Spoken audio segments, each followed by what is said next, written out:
HRO, VEVE, ask me anything. Let's talk.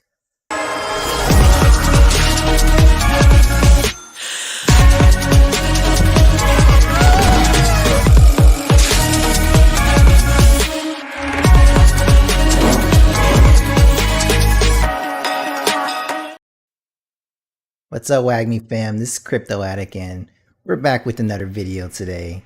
This time, it's going to be kind of just going to kind of wing it. We're just going to talk about whatever here. We're going to talk some HRO, we're going to talk some VEVE. We're going to talk about, my collection, how I protect cards. We're just going to talk about whatever. And yeah, if you have any questions, just let me know. But we're just going to try to carry on a conversation here, guys. So to start off, HRO has actually come up with some big news today. They spoke about the scanning issues and actually went live. So that's some pretty big news. And they had some news regarding the misprints. So let's actually start off by seeing what their solution was here.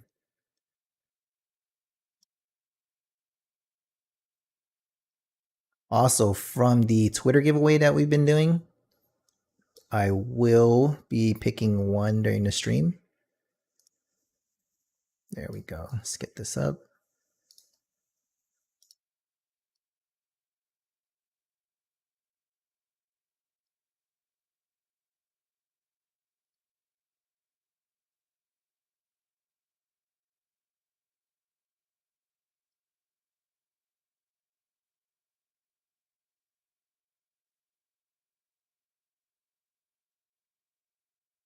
I have all my views. All right, let's see here.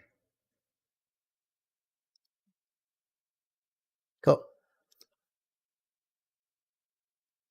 So what we have here is their misprint solution guides here. So if you actually had issues with your prints, if you were printing from like Walmart, or if you got your collectible from Walmart, a lot of them did have misprints on them. And there's a few things that you can actually do with this. So if, from what they're saying here, if the mint number on the back of the physical card does not match the mint number on the front of the physical, but when you scan the NFT's digital twin matches the card's face, both image and mint number, then they are offering a redemption. So what you can do is you can send your card in and get a replacement.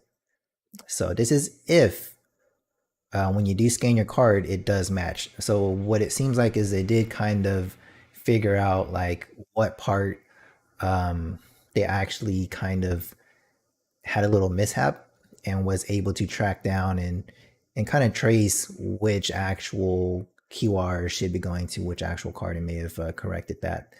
But if you actually want to get it shipped in and replaced, then they'll give you a replacement card with the correct QR. Then it said the mint number on the back of the physical card does not match the mint number on the front of the physical card, but when I scan the card, I receive a contact support message. So this is just going to be something where you're not going to be able to scan in the card. So if you do want the NFT version, you unfortunately are going to have to send it in to get the new redemption card, placement card, which will have the correct QR. So what I'm assuming is these are ones that were just kind of uncertain and they weren't sure, if this QR code should match a certain card or whatnot, or didn't have enough data to confirm it.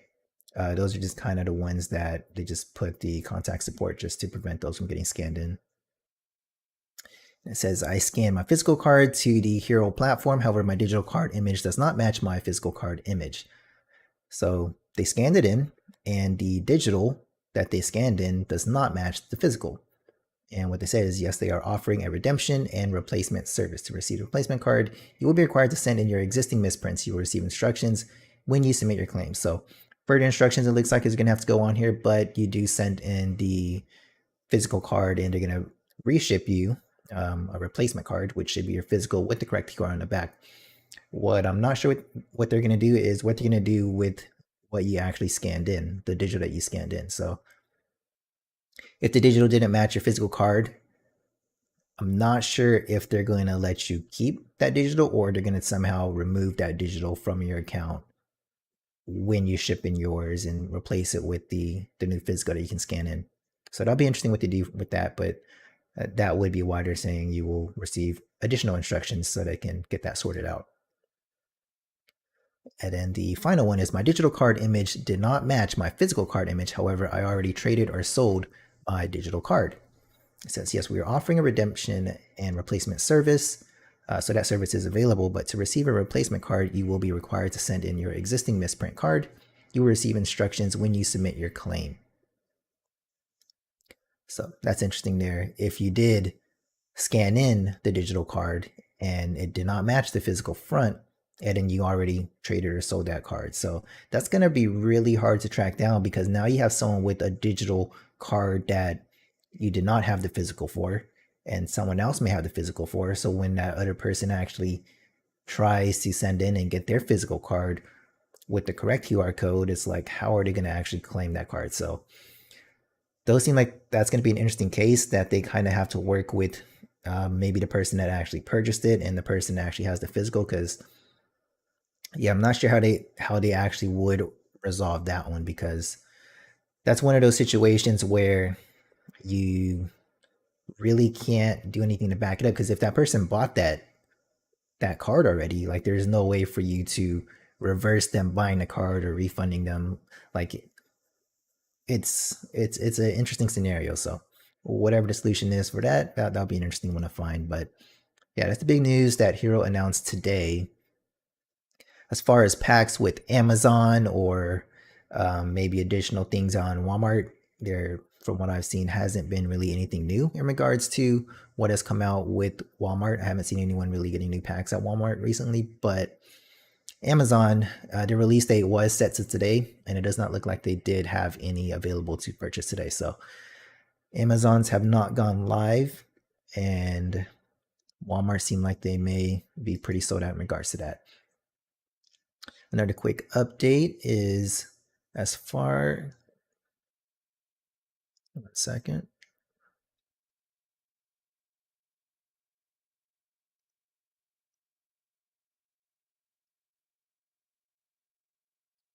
Oh, okay. Sorry about that. Yeah. So no further updates in regards to, was it Walmart or Amazon? Those just weren't available. Let's see what else I can show you guys. I can show you. So I do have one of these Vault X binders where I actually store my cards, or a lot of my cards. I store it a little different, but I can kind of show you guys a gist as far as how I have this set up. Let me try to get my other. I'm trying to use a different phone camera here.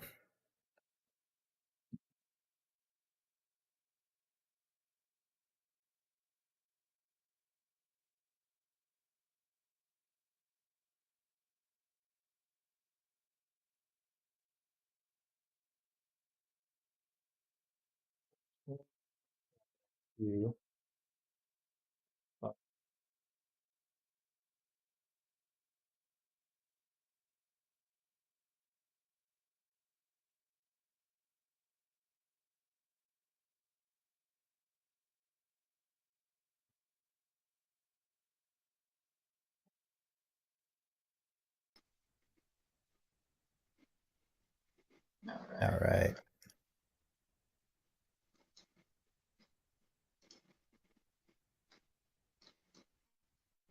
Okay, so I have here is the binder.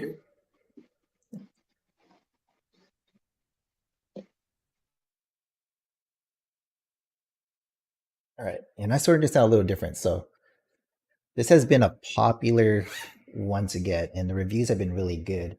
But how I sorted it out is a little different. So I went in order in regards to how Hero actually has it listed on their site. So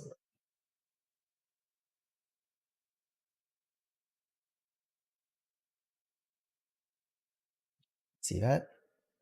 So you, you're not, or you shouldn't be purchasing ones with 3-ring binders, based on the fact that if when you do fill this up with cards, a lot of times these cards can get bent when it's kind of stacked up.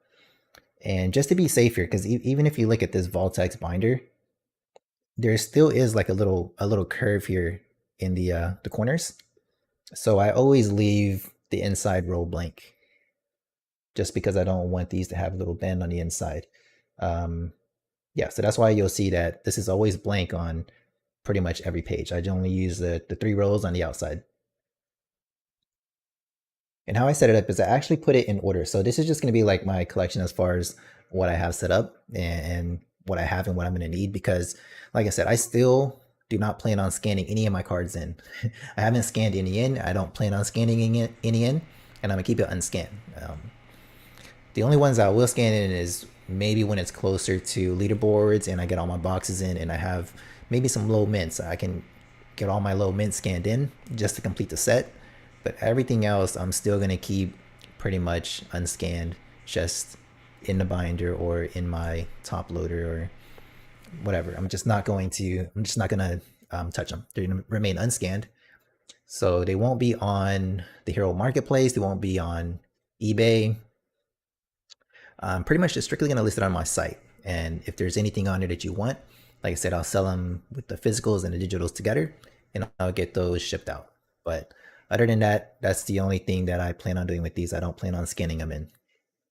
So yeah, if you actually go to the hero list where they documented the entire collection and overview, they have it broken down. And this is like how I have these kind of split up, is these are the first one. These are the commons and the superheroes. So I know now that I have all the pieces for this set, but I'm missing one here, or I may have it in a lower mint.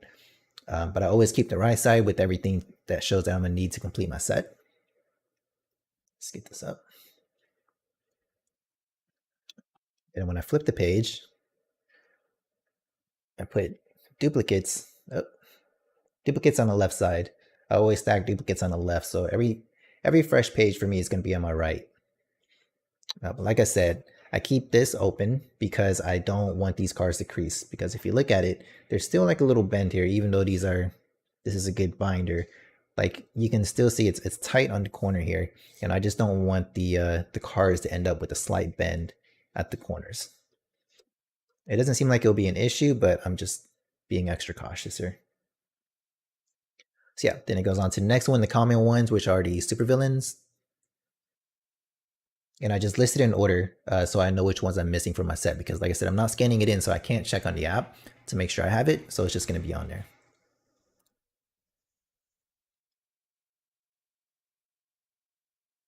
So I flip, like I said, my duplicates, I just put on the left side, always keeping the inside clear.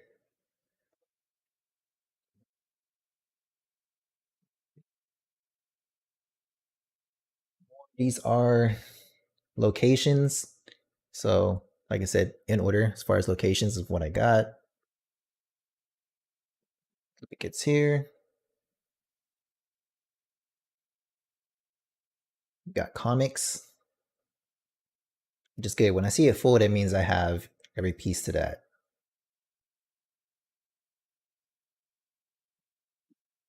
Let me show the dupes here.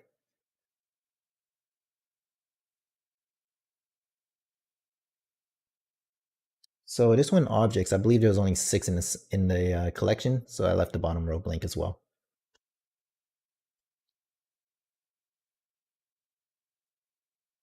The logos, this was for Shazam. I do have it. It's just I put primarily at the time everything in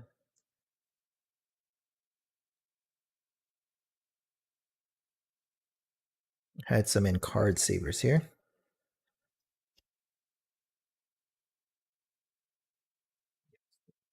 Put some out there that were one of my lower mints. I usually keep my lower mints out. So if there were lower mints that are not shown in here, it's because I have them in card savers.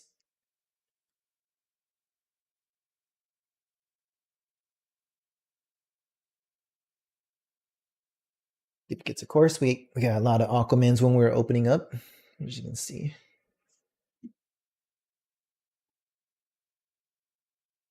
Keeping up, these were the iconic phrases. Now, Aquaman was one of the ones we were giving away, which we will pick a winner. Vivid moments.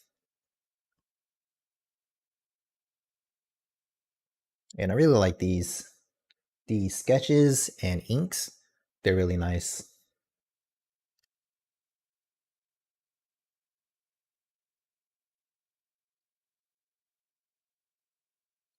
These are the civilians. Here we go. These are the line arts. I really like the line arts. They look really nice. Like I said, always keeping the inside blank. Like it doesn't look like it'll be an issue in this binder, but like parts like here where it's like a little tight. I mainly worry at the very beginning or the very end where it's kind of tight. Just don't want the very edge of the card to be a little bent. And we get to the movie cards. Start with the commons, the duplicates. There was a ton of duplicates here with the movie cards.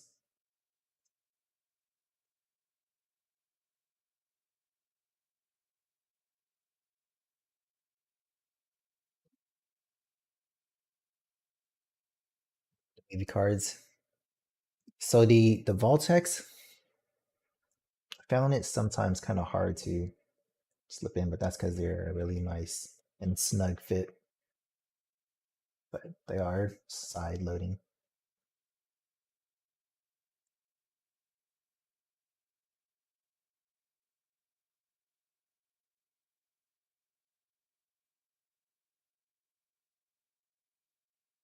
Which prevents it from sliding out.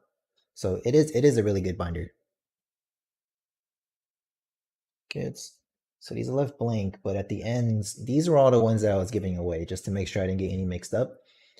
These are the 5 that we're going to be giving away from the Twitter post. And these were the scanned in ones from the last stream. So if you got any of those, if you got any of the ones that were scanned in, just let me know and I can get those shipped out. And then we'll pick these throughout the week.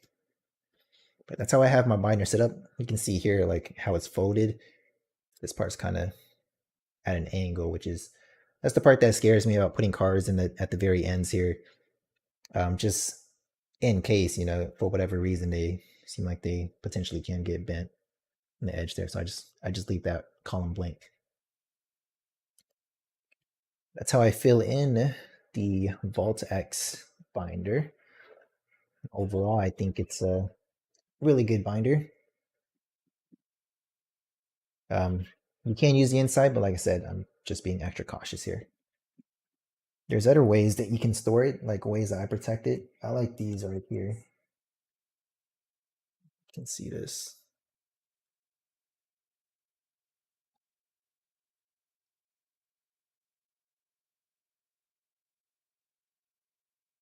Like these are in the magnetics, and they have it's a perfect fit sleeve inside and in the magnet, and then you put the team bag over it.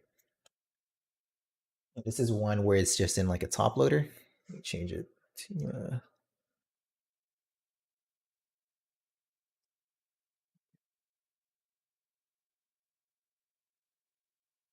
see that. So a lot of these only like legendaries are what I put in here, and if I ever pull a mythic, I have them in these.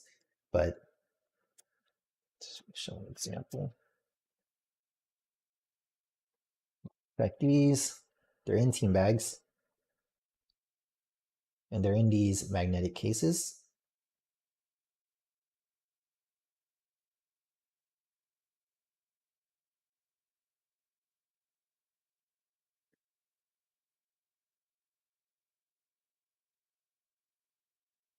But this isn't like a perfect fit sleeve.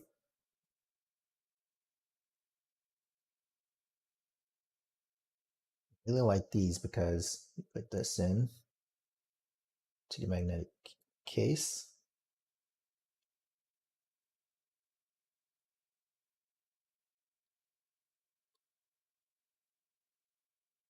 And it's locked away.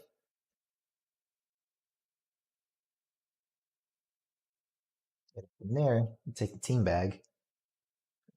Gonna backside.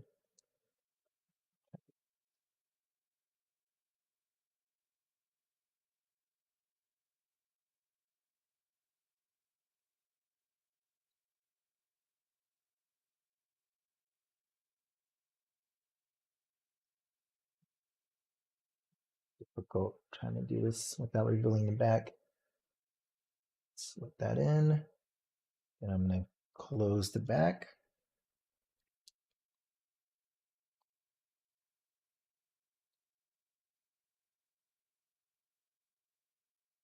And you're sealed.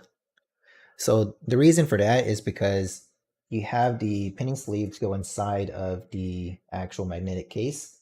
And in the case, you don't really want to get the case scratched up because the case is more than just a penny sleeve. You know, if it gets scratched up, it's pretty much damaged. And if you want to keep it fresh, you would have to purchase a new one.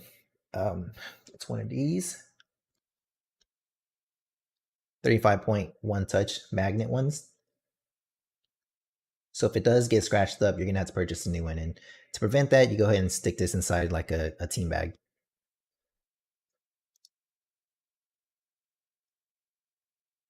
What's up, Hooded Squirrel? No, no mythics. I don't have anything. I don't have any new packs to open, so I'm just kind of going over how I store my cards and keep track of my collection. So Hooded Squirrel out here scanning as fast as he can. Yeah. So for me, like I said earlier, I am not scanning anything, and I haven't scanned anything. Everything's unscanned. The only time I'll scan is after I get my booster boxes in and I start opening my booster boxes. And if I get a ton of low mints in my entire collection, then I'll scan those in. If it seems like I'll be maybe within like top 100 or something, but if not, likely I'm just going to keep those unscanned as well.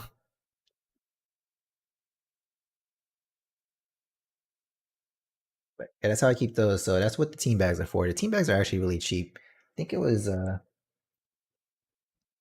for this 100 pack, it was like $3 at Walmart. And Walmart actually sells these. Sometimes Walmart is cheaper than buying it on Amazon. Amazon's much more convenient, of course, but these are actually cheaper. Like this was cheaper. This was like $10 at Walmart, but they're like 13 or $14 on Amazon. So yeah, keep that in mind if you plan on buying anything like that, or if you feel like trying to flip on Amazon by buying from Walmart, doing some retail arbitrage. These are also good. And so if I'm ever shipping out, I do put them in the card savers. This is something that Kobe Collects recommended too, was the card savers. So I do use the card savers for a lot of things, but I did find some issues with the card savers. Now, I wasn't sure if it was like a major thing, but like they're not like perfectly straight. Sometimes I feel like they may be like bending the cards or whatnot, but overall, they're really cheap and yeah, they get the job done. The cars don't slip or slide in here, so that's great.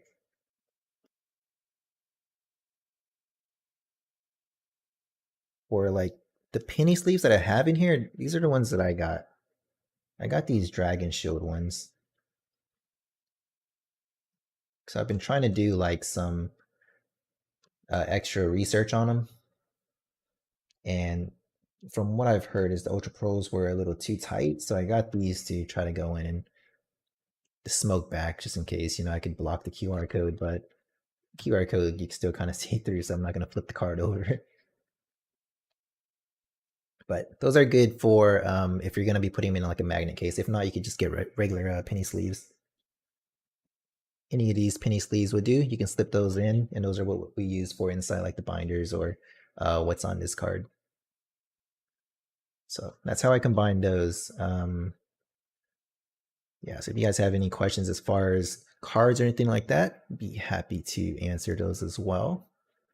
Nice Batman. Yep, appreciate it. So the thing, which is it's a good thing and it's a bad thing that I got it, but I noticed like a lot of my hollows, they weren't like perfect. Like it looks good, but you can notice like the very bottom, there's like a little hollow print in the corner.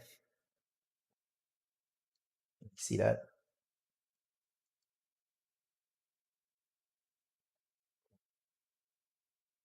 So that sucks. It's not perfect, but yeah. The imperfections are what makes the perfect ones much more valuable.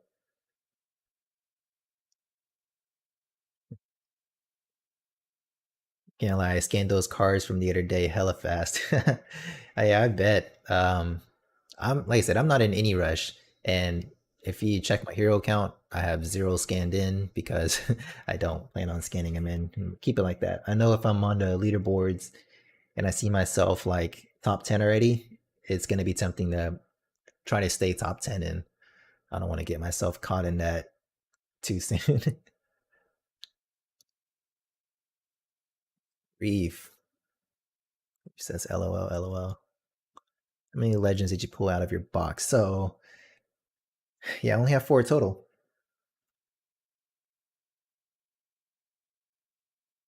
They're the only legendaries I have, and one's a dupe, one's a movie card. So I don't have the type of luck a lot of people have here.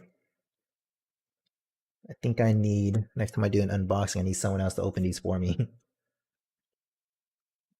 See those.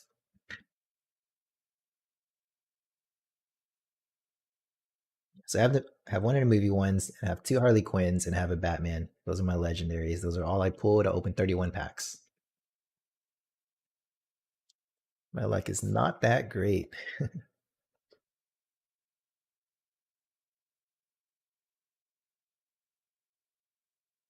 So, these are the perfect sleeves that are smoked.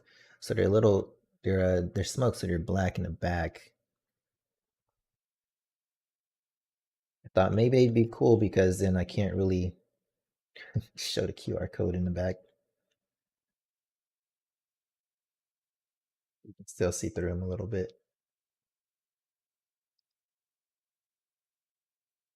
The perfect fit. One side's clear and one side's smoked. Ours fit like perfectly in there.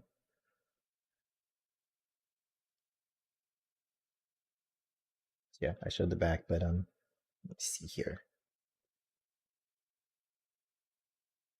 Go. It's a little smoke in the back, but you can still see through it.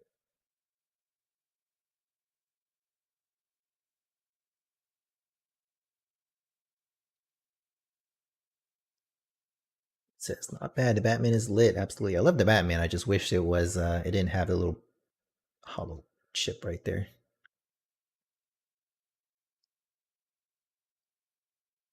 All right, so that's how I have my cards. Let's see. We could talk about. Here we go. We have the top loader. So top loaders are pretty similar. I actually like. So top loaders are great. The only issue that everyone has shown with these top loaders is how easy they are to kind of slip out. So like if I just shake it, see the card slips out. But it's much more rigid than the actual card saver. So it feels like it's a lot more protection, and overall it looks a lot better. It looks a lot cleaner than the card savers, because the card savers, they don't look like they're in the best condition. They look pretty beat up.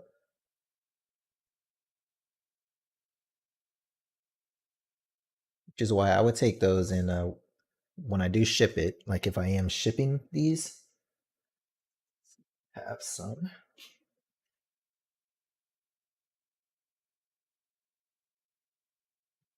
So I don't have pieces of cardboard laying around. But what you would do is you put a cardboard on one side and a cardboard on the other side, and you put those in some mailers.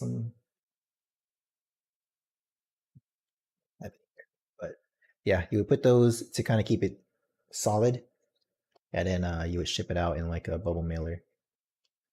So those I did get the giveaways before. Let me know how those turn out when you receive them. Hopefully, pretty well there.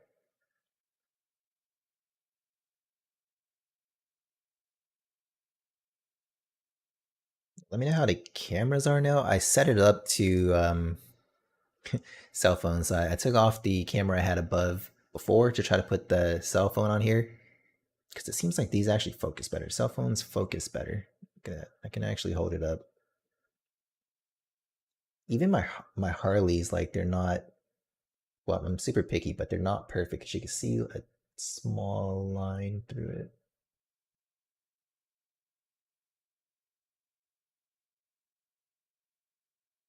Not picking up on there. I notice it.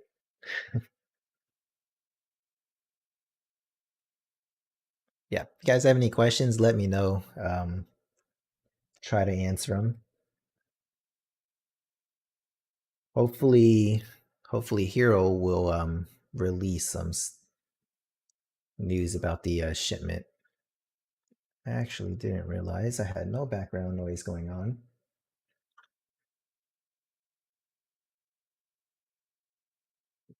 Beats on.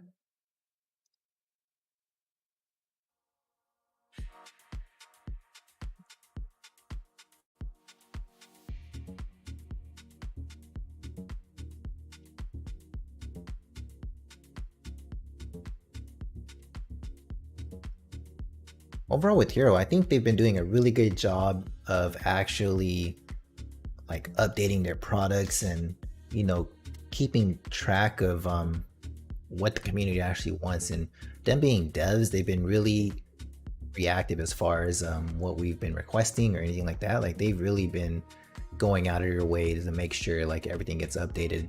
Like the whole misprint issue, I think they resolved it really quick since a lot of them or the owners themselves are very technical.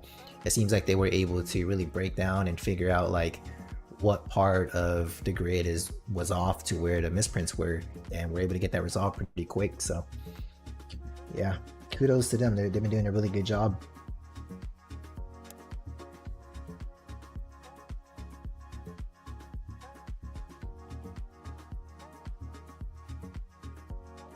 Some more pulls I've had. A lot of my hollows I put in.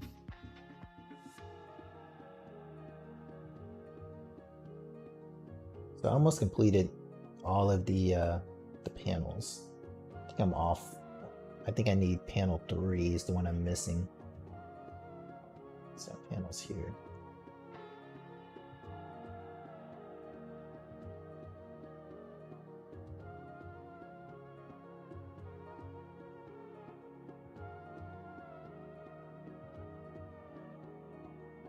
By the way, Batman is on HBO Max. I think I'm gonna rewatch that. If you guys haven't seen Batman, HBO Max.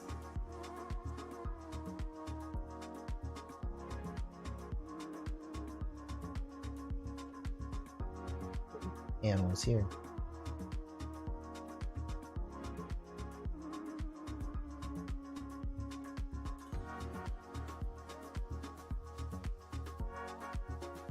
I don't have any luck with legendaries, but I do have a lot of panels I've been pulling out. So, sort this out.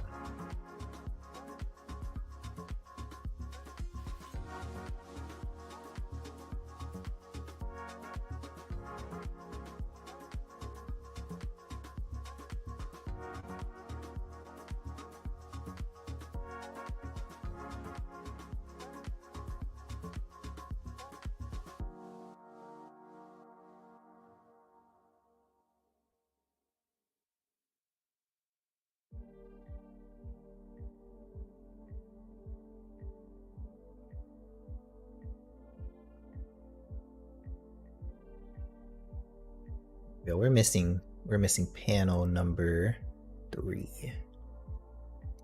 What's up? You guys can see it. So I set that up with an iPhone and I can't seem to get it on landscape for whatever reason, so it shows kind of weird there. Some of my panels. What's up, Sally? Welcome to the stream. Yeah, it's gonna be good. I'm gonna watch it again. I've seen it in the theaters, but I want to watch it again just to make sure there's not anything I missed during the show.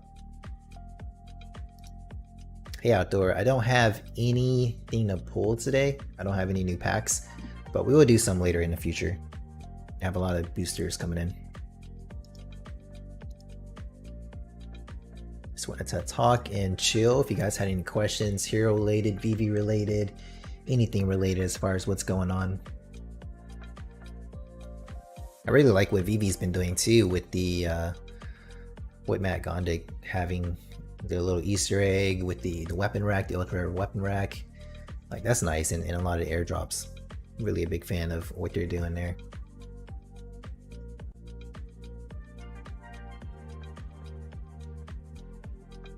Need to get into DC. I'm a Marvel girl. Well, Marvel for sure has a lot better movies, and yeah, they're a lot more entertaining to watch.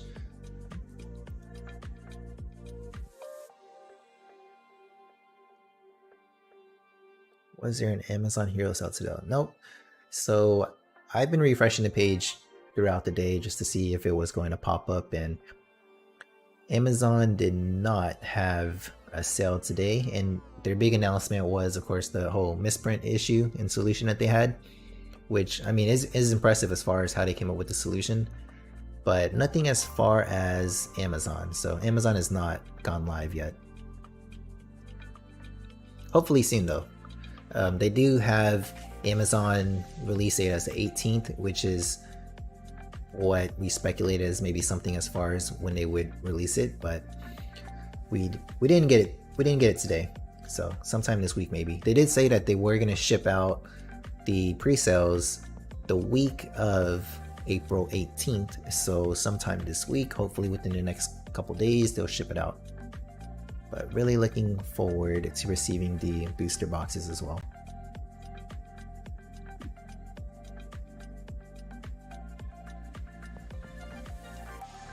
Overall, the team has, in my opinion, been doing good. I know there's a lot of FUD and stuff spreading amongst both VEVE and HRO, and end of the day, in my opinion, both platforms offer something great for the community, and both are doing something new, exciting.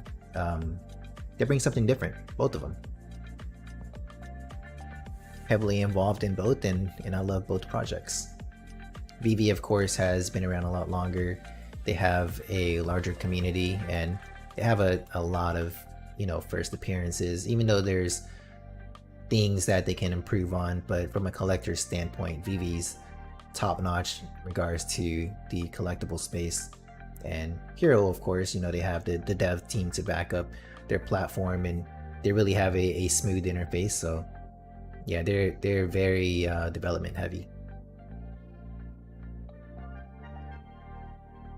It says, I'll be refreshing Amazon over and over and can't wait for pre-sale to come. Yeah, same. I say maybe every like 5 to 10 minutes I would go into Amazon and refresh the page for the mega boosters or the 8-pack or the 4-pack, see if any of them pop up. But yeah, the only ones you have right now are the resale ones, and yeah, not paying resale dollars for those if you don't need to. Not until it's completely sold out, then you can consider whether or not it's worth it or not.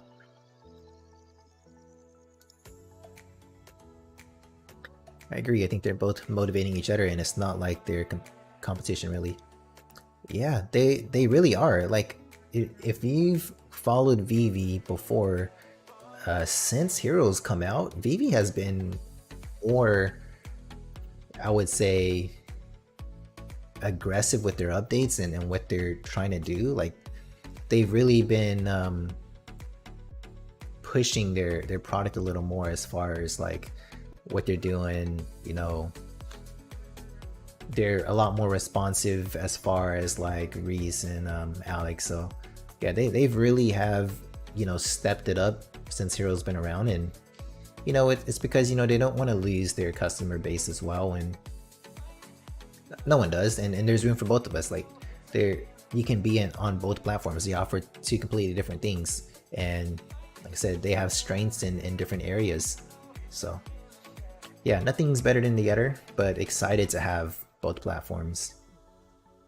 And VEVE with the 3D collectibles, that's just something that a lot of other platforms just don't have. Like, everything else has just been like 2D art, like Moonbirds. They say that they're going to offer utility, but really, like majority of projects, it's just a roadmap as far as what they're planning, and people are kind of buying into that with hopes that it will be something special in the future. But VEVE has a product that's already out, so does HRO, which is it's great for these two platforms, and plus their licenses, so that's great.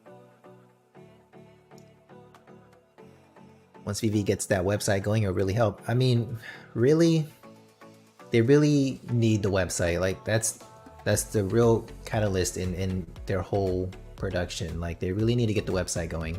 I feel like once they get their web app going, that's going to open the doors to a ton of additional things. You can do so much more from a web app than you can from a mobile app. Like even if you're on HRO right now, if you're searching the marketplace, the HRO app is much more user-friendly on the actual website than it is on the actual app. So the web platform is going to be a huge difference when it comes to VEVE, and it's going to offer them the opportunity to now deposit with direct from the website, and you don't have to worry about the additional fees that you're losing out on. It's just so much more that you can do that, you know, they really should have at least offered that part to deposit on the web platform at least ahead of time, because that definitely would have saved them a lot more money. And yeah, as far as using or creating a web app, it's not necessarily a hard thing to do to migrate from a web app to or from a mobile app to a web app. But I feel like for them to really delaying it more, there has to be more coming with the web app that is maybe delaying just the interface itself, because the interface is pretty much similar to what you have on the mobile app. So there has to be more coming along with it. And I think they're really, when VEVE starts rolling out things, I think they're going to really push a ton of things out at the same time. I did have the Twitter giveaway, so let me see if I can draw my winner here.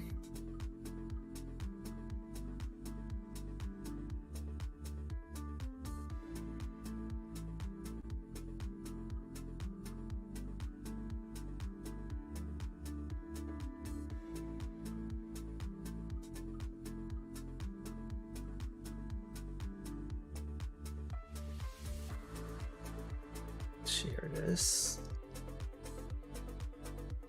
Oops.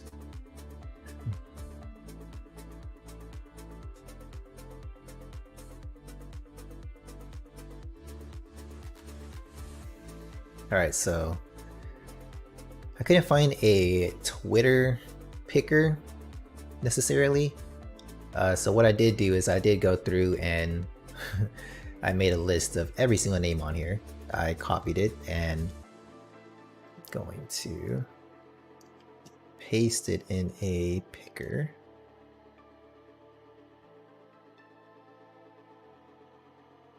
Oh, I had a picker here where I could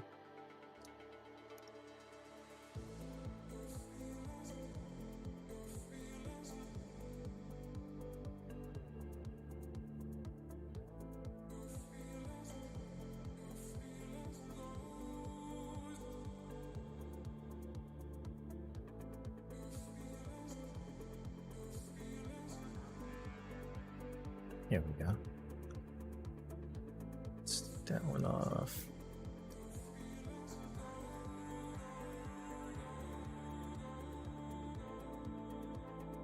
Okay, so I have all the names here of everyone that followed and left a comment on the Twitter post here, and we're gonna do this once a day for 5 days straight. I'm gonna pick a random winner, so it's not too late if you don't win today. And pretty much we're gonna see which card you select. Once that card is gone, we're gonna have to pick a different one. So everyone that's kind of fits the criteria should be listed in here. You see your name, good luck.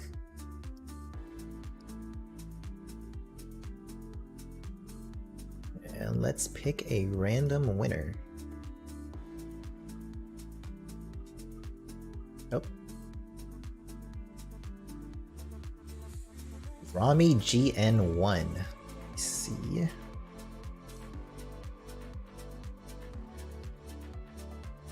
There we go, and he wanted the Aquaman. So Rami GN1, you're gonna be the winner of the giveaway.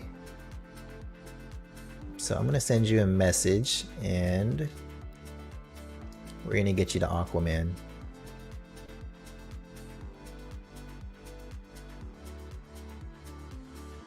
This bad boy. So we have the rest of the 4. We're gonna pick one every day. So the next one that gets picked, you win the next one. Rami cannot win twice, but congrats. Like I said, I'm going to ship the physicals if you want the physicals. So if the physical is something that you want with the digital, they're not scanned. So I'll go ahead and, if you want, scan it, and then I can ship the physical to you as well. But yeah, congrats, Rami. I'm going to hit you up with that.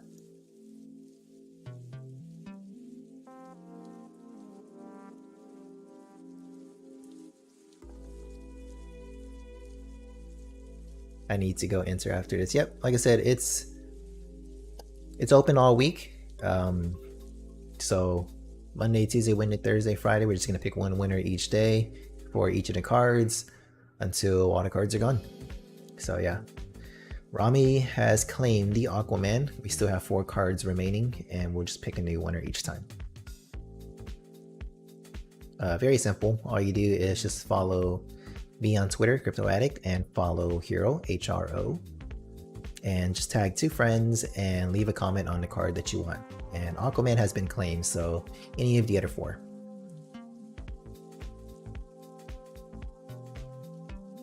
Well, congrats. Yep, congrats, Rami.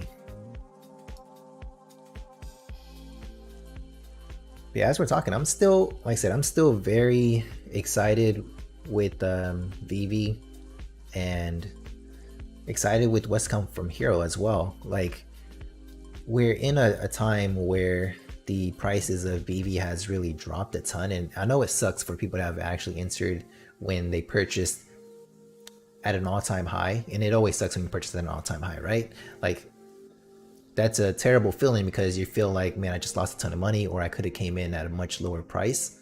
But that happens, you know. No one can really predict what the high is and what the low is, you know.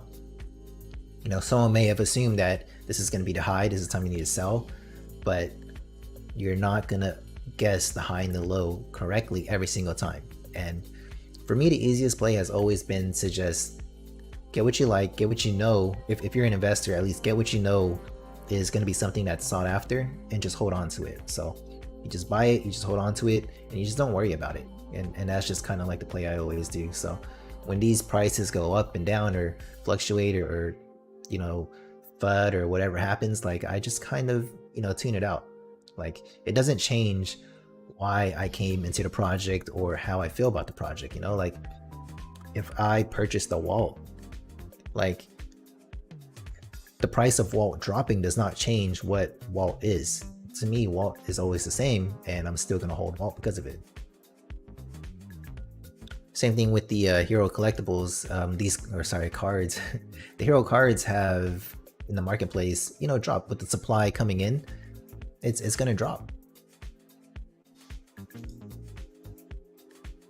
You see cards going down to like $1, which it's about right. I mean, I believe Hello K even broke down what each NFT is worth, about 70 cents a card, and it's about right. $1, drop it all the way down to $1 it makes sense. Does it suck that HRO, sold in Walmarts and everything beforehand? Yes, it does. Like, I don't think that should have happened, but it is what it is. Like, things happen all the time. Like, for me, it doesn't really affect me at all. Like I said, I have not scanned anything in because I don't plan on selling these in the short term for profits or anything. Really, if you're affected by it, you really want it to come in and make a quick flip, and I don't think HRO really wants to benefit those. They just wanted to come in for a quick flip. Either way, they really wanted to bring in the card collectors or get people to actually collect their cards and actually do the leaderboards and the gamification. But if you're just in for like a quick flip, I don't think that's what they really were targeting. So yeah, if you're really upset about the pre-orders, it's likely because you wanted to have like a quick flip. And like I said, I'm not interested in that as far as like a quick flip, which is why, like I said, I have not scanned any cards in. I could have scanned it in before they even locked the scanning, but like I said, I have not scanned it in, and since they've reopened scanning, I still haven't scanned anything in because I'm not here just to scan it in and make a quick flip. I actually like the cards, and whatever it sells for, even off app, I'm not in a rush to do it. Whatever it's worth, I'm willing to let go. It's whatever I feel like it's worth to let go for is what I'm gonna let it go for. And to think that these are gonna be the chapter ones, the first ones ever. These are the first batch. That's what I believe what the A stands for, is because they're the first batch. And if you look at the back of the cards, they're dated as well as 2022. So even years down the line when they make multiple cards, these are timestamped as 2022s. There's not going to be any reprints. And yeah, these will always be the chapter ones. So if Hero goes very far, these first chapters are going to be really sought after. And in that time, 6 million is not going to be a lot.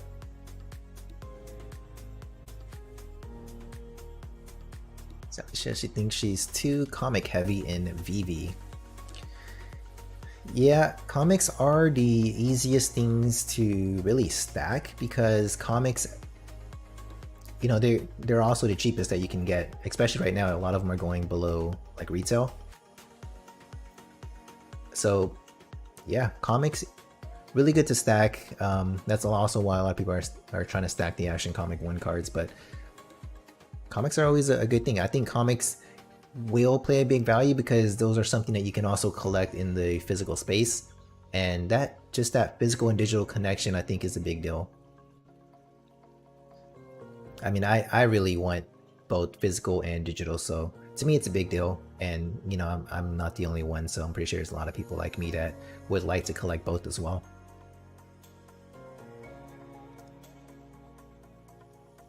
And so the hybrids I grabbed in the marketplace and kept a few I loved and used the money for digital. Yeah, so that works. I mean, everyone has their own ways to play. If you need the liquidity, then yeah, go ahead, go in, sell your hybrids and enter into the digitals. Like I said, the digitals are the screenshot's coming soon. I believe it's going to be on the 22nd, I believe. But yeah, it's coming soon. So if you're really trying to get into the leaderboards, you have to do what you got to do to get, what you want. If you don't want to put additional fiat into the ecosystem, then you're going to have to make some moves. You're going to have to, sell some of your cards, your digitals or your physicals, and yeah, just got to do what you got to do to move up. It's going to be very competitive, and I knew it would be competitive, which is why like, even me personally, I tried not to get involved with the digital leaderboards just because I knew I would be putting in too much fiat into that I did not want to do. I just wanted to enjoy what I had and leave it at that.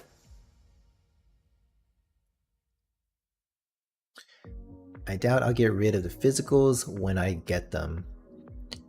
Yeah, so for me, I think what's really overlooked is the value of what these physicals are actually going to be, because everyone is quick. If you think short term, the digitals are the way to go, because everyone's going to come in, they're going to want to scan, and they're going to sell the digitals to make the most they can for the digital assets, with the assumption that their physical will always also sell for value.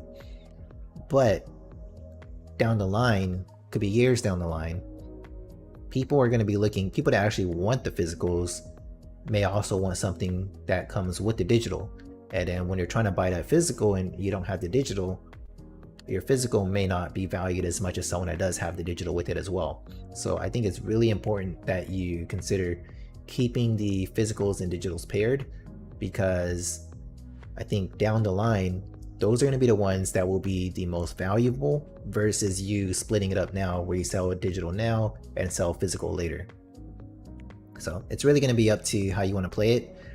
Like I said, me personally, I'm going to keep the physicals and digitals together because I think that is the long-term play overall.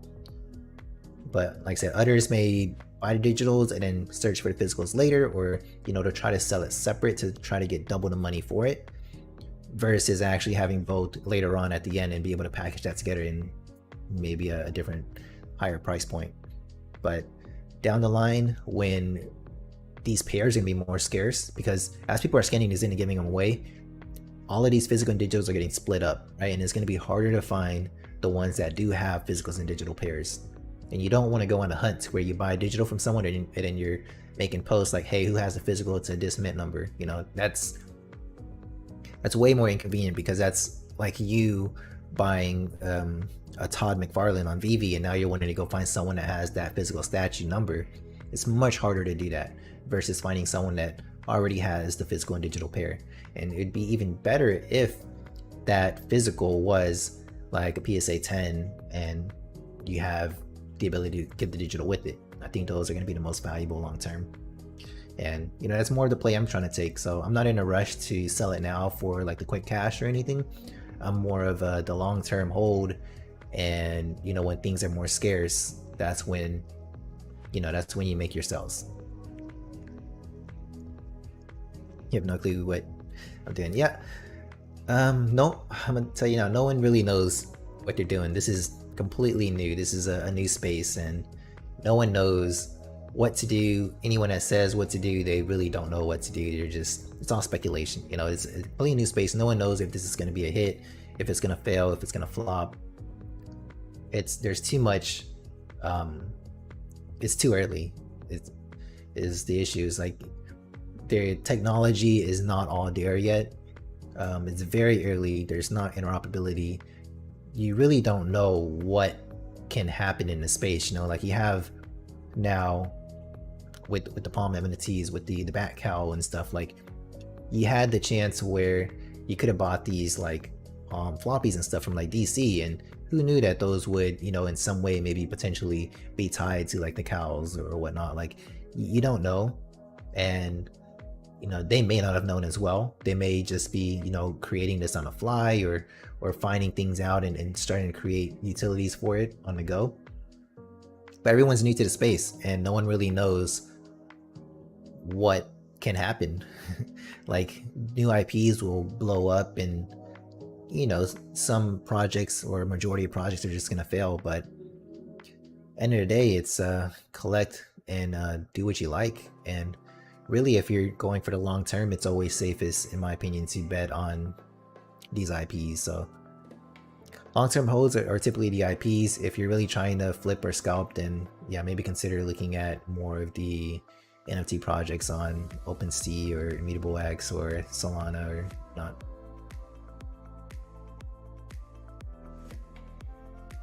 That's a good point, keeping physical and digitals paired. Thank you. No problem. Yeah, like I said, keeping my physicals and digitals paired, and since I'm not scanning them in, there's no way for anyone to know what I have to really offer me any trades. The only real way is if you just go to the website that I'm going to just upload my inventory to, which is shopwagme.net.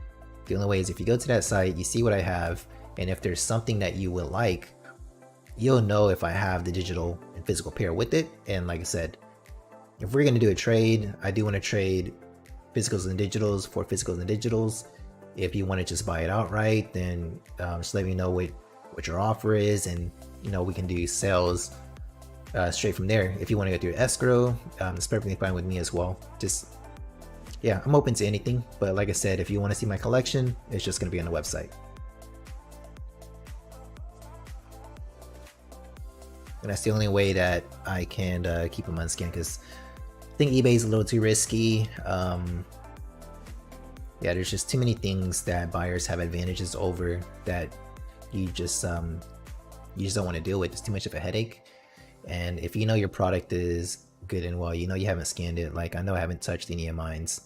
If you check my HRO account, you're gonna see I don't have any of these hybrid pairs. I mean, I have the cards, but none of them are scanned. So I don't have any in the app, and you won't know that I have any on the app. So yeah, the only way, like I said, check the site, let me know what you want, and make something happen.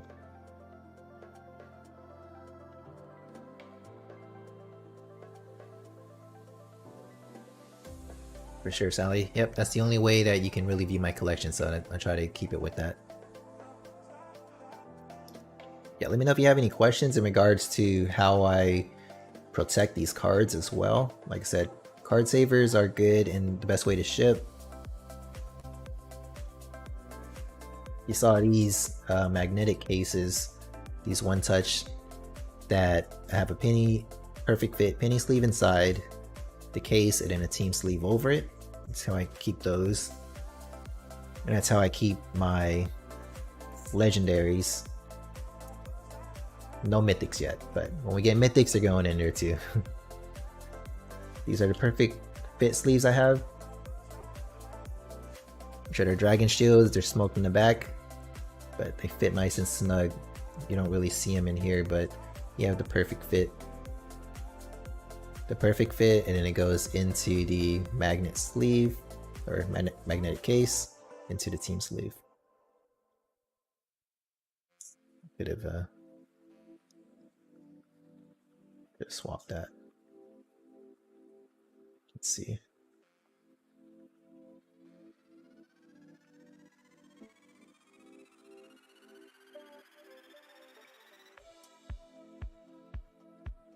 Oh, so it says about a penny sleeve and then the thicker one. So is this like you should get like the matte back ones? Because I know at Walmart they have like the Eclipse ones with like the deck ones where you have like the thicker matte finish in the back.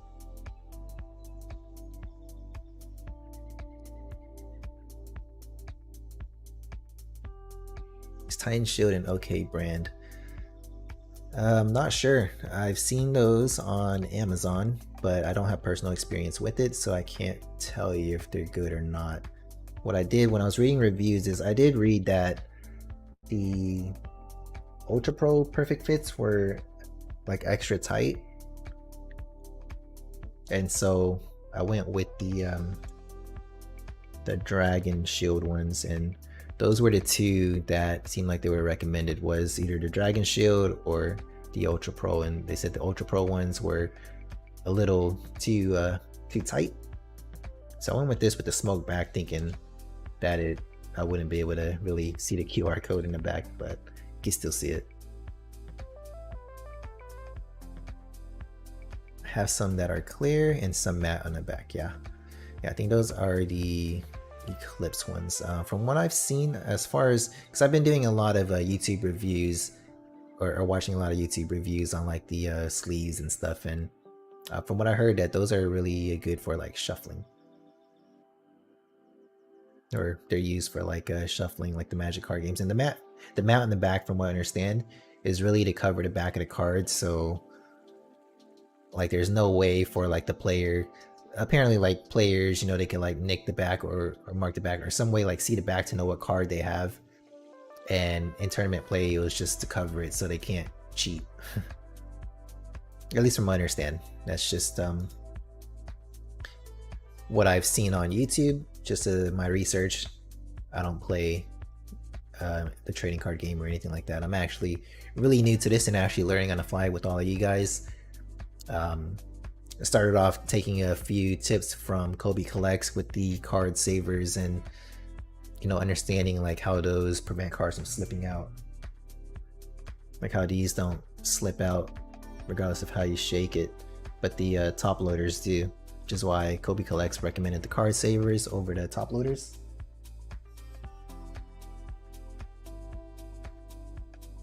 These top loaders, because cards can slip out of this.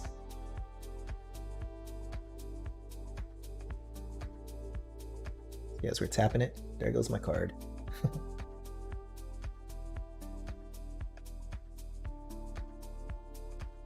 But I really love how the top loaders look.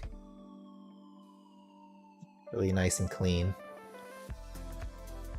So yeah, if you're not moving these around much, then definitely, like, some people take the painter's tape and they would tape the top so it doesn't slip the card out. People also take sleeves, and like these team sleeves, they'll take like the team sleeves like this. You can still slip the card in here, and if you put that, if you tape it down, then the card is not going to slip out now from here. So those are two ways to keep it in there as well. If you want to put it in a team sleeve, if you use a top loader, you put it in a team sleeve, or you could tape the top with like a painter's tape. Or because I was excited, no clue if they'll fit. Well, if you bought it from Walmart, you can always return it, so it's a good thing. They almost accept anything back. Remembering Dragon Shield. Yeah, from what I've heard, Dragon Shield, is one of the top ones for the perfect fit sleeves, along with the Ultra Pro. Let's go back when you're done and rewatch what I missed. Yeah, all I did was go through the Voltex binder.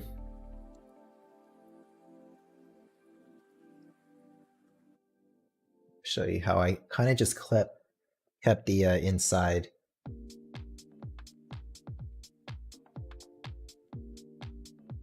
I was just talking about how I kept the inside column blank because I'm kind of nitpicky and I don't want the, like, you don't want the rings because the rings will definitely click them or, you know, crease them. But this one, they don't have the rings, and it's typically good because you can see they gave it a little space in between each one.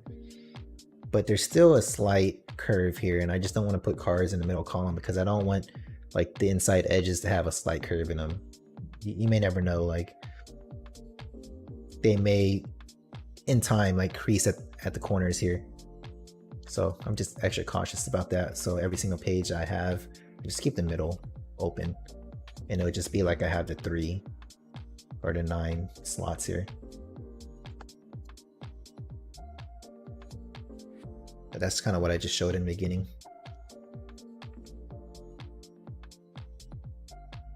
Overall, it's a good binder. I like it.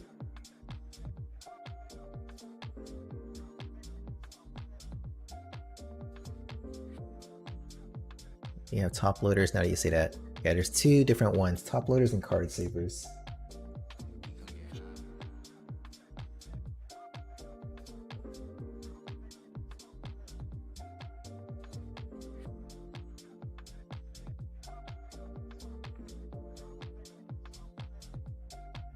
There are differences right here. These are the top loaders. These are the card savers. You don't ever want to just slip the card in without the penny sleeve, so always make sure you have a penny sleeve.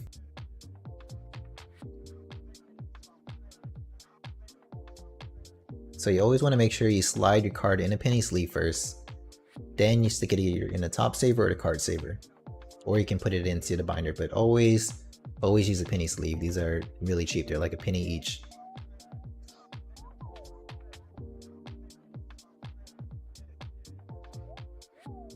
Oh, I like the sleeves. Just put the top loader in. Yeah, top loaders look really nice. I really like how the top loaders look. But like I said, your cards can really slip through easily, so you just gotta be careful about that. This binder is awesome. It would work for my son's Pokemon cards too. The post Amazon affiliate links. Yeah, I do think these would be great for Pokemon cards. I think that's what they're kind of used for as well. Any type of, you know, standard size trading card would work. As far as do I post Amazon affiliate links? No, I don't. I mean, I could start posting things with it. I really don't have interest in it. You know, I'm really just sharing information. I don't really care about making the extra buck or so from an affiliate link.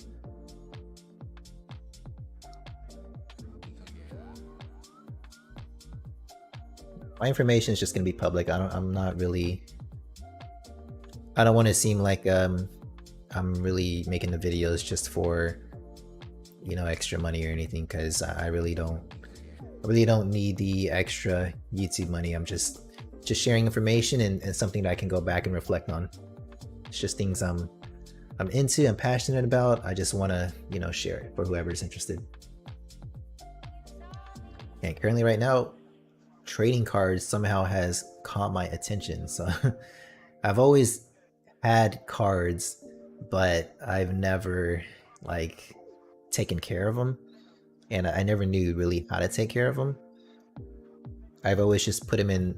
They fit perfectly in the fruit roll-up boxes, and I really just used the fruit roll-up boxes because back in the days, back in it's like in around 99 or 2000, when Pokemon or like the cover of the fruit roll-up boxes, I used those Pokemon boxes and I put my Pokemon cards in them, and that's all I did. Is I opened the Pokemon boxes and I stuck it in the fruit. It was fruit by the foot boxes. Nothing special, nothing advanced. I had no sleeves. I had nothing.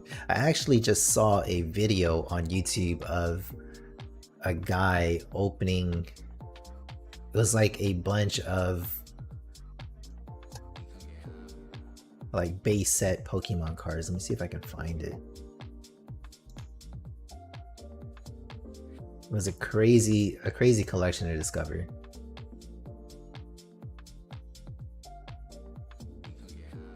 But there were so many things that made me want to cringe when I saw it. Go. Let me see if I can get this pulled up.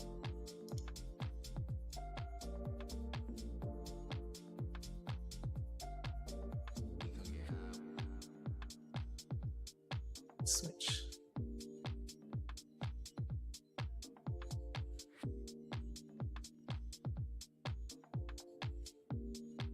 Check this out.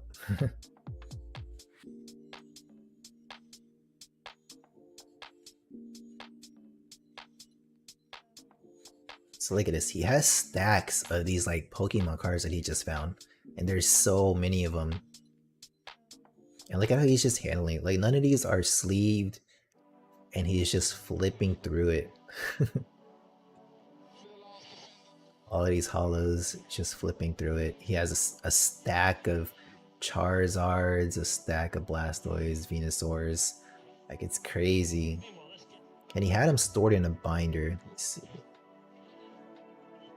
Look at this massive collection. And then I saw this and I'm like, this is something you don't want to do. If you look here, eventually, like, as you flip it, this inside part, like where the rings are, it's just going to crease your cards. And this is something you don't want to do. But hey, his cards, I mean, they weren't in terrible condition, so maybe he's doing something right here. This is just crazy, and how he just kept it in the beginning of the video. Just had all of these stacked in binders, and I'm just like, these cards are gonna like get destroyed. It made me really want to cringe when I saw it. Okay, he has packs still, but all of these binders, they're all rings. So yeah, don't get those.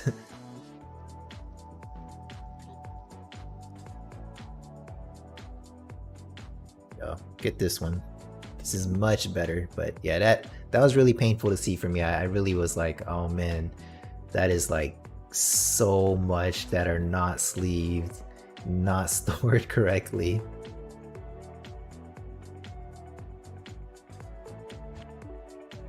Love the fruit. Roll up box store. My son's all over his room and piles boxes to the floor. Yep. I think so. I know I had some, and I think my mom may have taken some and just like gave them away or something, because I just like had them just stashed away in random spots. Look at those stacks. It makes me want to cringe because I want him to be careful. Yeah, I know, and he's just like casually going through it, potentially like scratching the hollows on all the cards, and yeah, it made me really cringe there when he was doing it. Outdoor, how's it going? Hurts to see all those cards not sleeved. I know, like penny sleeves are so cheap. Like really, you could have got like 1,000 for like 10 bucks, and just seeing all of those valuable base set cards just like getting shuffled like that, I was like, oh my goodness. That's the binder my son has, the one with rings. If he has any good ones, we'll have to put them out and protect them better. Yeah, if you have the 3 ring ones, I wouldn't recommend them. There's videos on like YouTube and reviews of how those really crease the cards, but like when you're closing the binder like this, like however you close it, like that curve, like you notice like your stack, the divider, like the stacks actually sometimes, you know, get caught in the ring, and all you're really doing is you're creasing the card. So the ring binders are bad, they would bend your cards. Yeah, for sure, they're definitely gonna bend your cards. Well, if you just like put it in, don't stack it like how he had it stacked, but if maybe you stood it straight up and just like never touched it ever, maybe they would increase. But if you're shutting it flat and you're laying it flat where they're like, you know, being pressured on top of each other, then more than likely you're getting them bent. Hey Pixel, what's up? Welcome to the stream. Yep, definitely replace it. A popular one that everyone's been getting, I know the Gale got one recently as well, is the Voltex binder.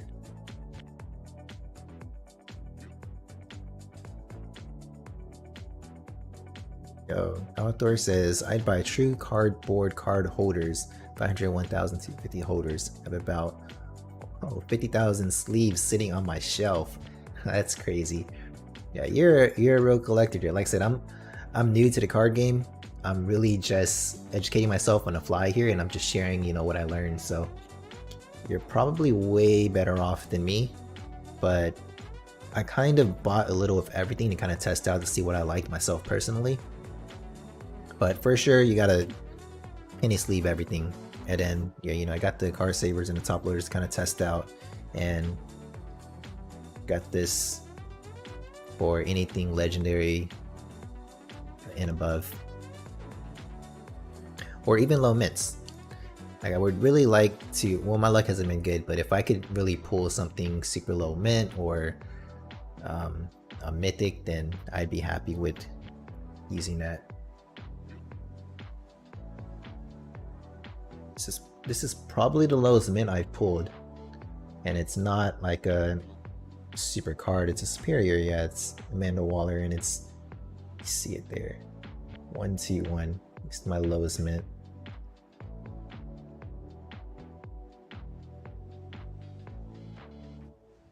But my luck's not that great. Voltex binder, is that what it's? Vault X. See if I can get you a link here.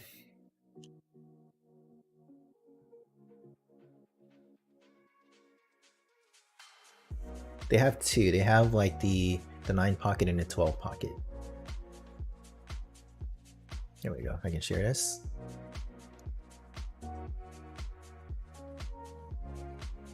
So it's one of these two. Either one will work. I have this one, the 12 pocket, but like I said, I just kept the inside blank just because I'm extra cautious, turning it into pretty much a 9 pocket, because now I only have 3x3. But this is the one I have. It seems to be the popular one. But yeah, it's called Vault X.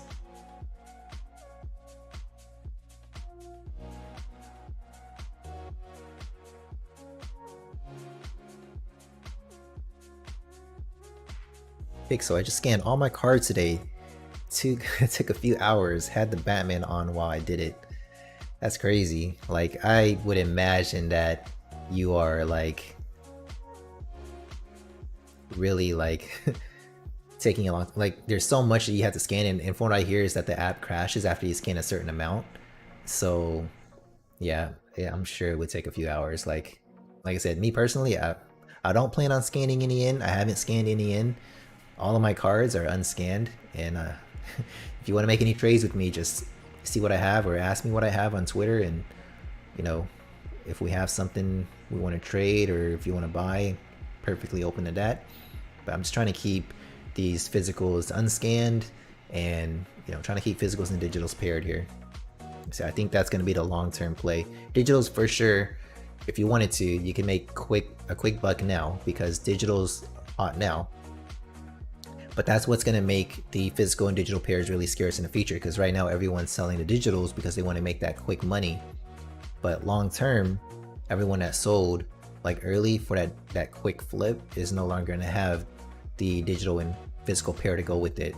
And when that's missing, that's going to be something that an actual collector is going to actually want. They're going to actually want to be able to showcase that physical and have that digital with it as well. So that's why I think long-term play, that's the way to go. Keeping it physical and digital. Quick flip, go ahead and flip your digital real quick. Maybe you can buy a physical and digital with it to really increase your portfolio. But yeah, for me, I just keep it simple. I'm just gonna hold it and not worry about it. Outdoor says, if you're using the one touch, put card into one touch, not inside of sleeve, it will mess up your card. So I did put it in the sleeve. I put it in the I put it in the perfect fit sleeve. I saw that you could either do the perfect fit, or you could put like a sleeve in front of it, like put a penny sleeve on top of it and stick it in. But I did use a perfect fit to put it in because those were the only ways that would fit nicely inside of it. I think it fit pretty well. It didn't seem like it was causing any issues there. So if that's wrong, Outdoor, feel free to let me know, but I believe that was the way to go from what I saw with the magnets, was to put the perfect fit in, the perfect fit sleeve, and then it'll fit. Looks like it fit nicely there. But like I said, I'm learning on the fly here as well, so if you think it's better to not use the perfect fit sleeve at all, then let me know. How did you like the Batman pixel? I haven't seen it yet. Oh, if you just saw it, yeah, I mean, it's on HBO Max now, so I'm gonna watch it again tonight. You need to place card without the sleeve in the one touch, and then place the sleeve on top of the card and close. Okay, yeah, so that's what I was talking about. Like, I've seen videos where they open it and they just put like the penny sleeve on top of it so it doesn't mess up the hollow. But yeah, it was either like use that or use a perfect sleeve to where it would fit in. So yeah, I went with the perfect sleeve in, but it seemed like it fit okay. I don't know if that's the case, if you think that's gonna be too thick for it or what there, but yeah, let me know. I'm still learning. Vault text, yep, that's what it is, Sally. I deal with a lot of sport cards and I do a lot of sport card shows. Awesome. Yeah, that's good to know. Like I said, I'm new to the space, so if you have tips for this, feel free to let me know. I'm really taking any type of input here. The app crashes after 5 to 6 scans, and you have to re-log in. I kept the lowest mints of each card unscanned to keep for myself. Wow, 5 to 6. That is gonna take ages. I'm glad I'm not gonna scan anything in. You know, I'm gonna leave that to whoever buys the card off of me. You guys would deal with scanning the cards in yourselves. Unless they want me to scan it for them, then that's perfectly fine. I can scan it and transfer. It's going to be interesting to see if the hybrids or digitals only do better in the long run. I mean, I think anything like this is going to age very well. So yeah, I think long term, since these are the first chapter, these are the pretty much like the first editions, I think they're going to age really well, especially since it's limited. Like, you don't realize Pokemon cards are printed, like unlimited cards are printed pretty much. Like they print, I believe like last year they printed like 3 billion or something Pokemon cards, which is insane compared to what Hero was printed. So if you take that in consideration, 6 million is a lot, but 6 million, not all of them are going to be minted, and then over time is not going to seem like that much. But yeah, 6 million is definitely a lot, and so the price, I think, is really going to drop, because if you think about it, VEVE has, I believe, like not even 6 million. VEVE has maybe 5.7 mil, I believe, collectibles on their app right now, and they have a huge community already. You know, they have a huge community, which is why they have enough liquidity to support that number of NFTs or collectibles. But Hero does not. Hero does not have the community that VEVE has. They don't have as many unique users. So 6 million is a whole lot for the amount of people actually currently using the platform. And because of that, the prices are definitely going to be super low when it gets more saturated. But I do believe that over time, as Hero gets more popular, everyone's going to look back and reflect on the information on like what's the first chapter or whatnot. And I think these first digitals and hybrids are really going to be the ones that, you know, hold value, kind of like the series 1 black and white Batmans. Those are always going to be the first set on VEVE. So yeah, I think it is going to age really well over time. Binder over case, I prefer case over binder, but binders are good if you like to, you know, look at your portfolio a lot easier. In my opinion, perfect fit sleeves rub on edges of cards that will take down the grade. Are you referring to when you actually try to slide it in the perfect fit? Because it is really, it is pretty tight to squeeze in between. Or are you talking about when you put it in the magnetic case with it potentially rubbing the edge when you stick it in there? But yeah, perfect sleeves are pretty tight to squeeze a card through. But yeah, I was able to get through pretty fine. I don't think I scratched anything because I'm pretty cautious about it.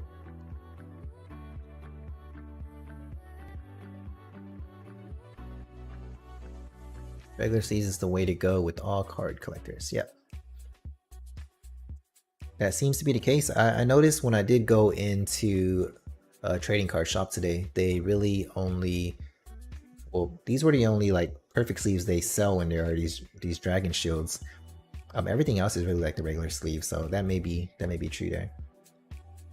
How much are the magnet holders? So this was a 5-pack, and on Amazon they're selling for like $14, I believe. But if you actually go to Walmart, these are like $10 at Walmart, so they're a lot cheaper at Walmart than they are on Amazon. So if you're getting one of these, if you can find it at Walmart, get it from your local Walmart because they're cheaper. Cards are graded on corner, surface, edges, and centering. Yeah, that's good to know, and that's why yeah, if it's bad to try to slip it through a perfect sleeve, you know, I won't. I don't think I did because I'm extra careful when I do it, so I don't think I actually damaged anything from here. But let me know if you think that was not a good, or if it's not fit correctly in there. See, it looks like it went through fine.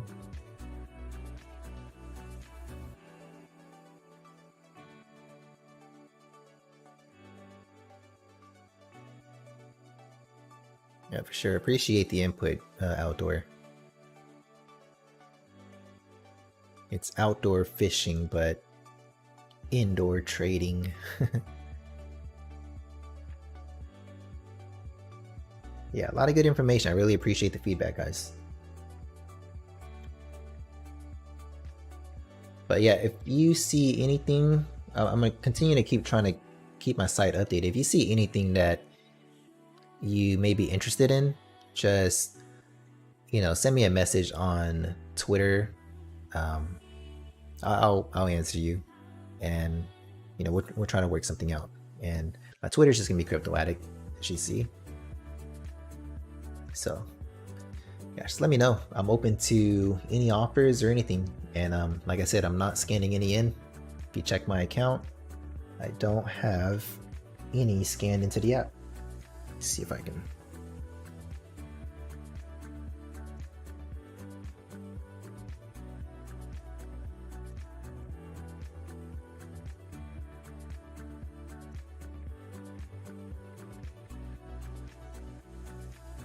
Daily login claim. Let's go. Get my daily login here. Hybrids. I'm not scanning anything in.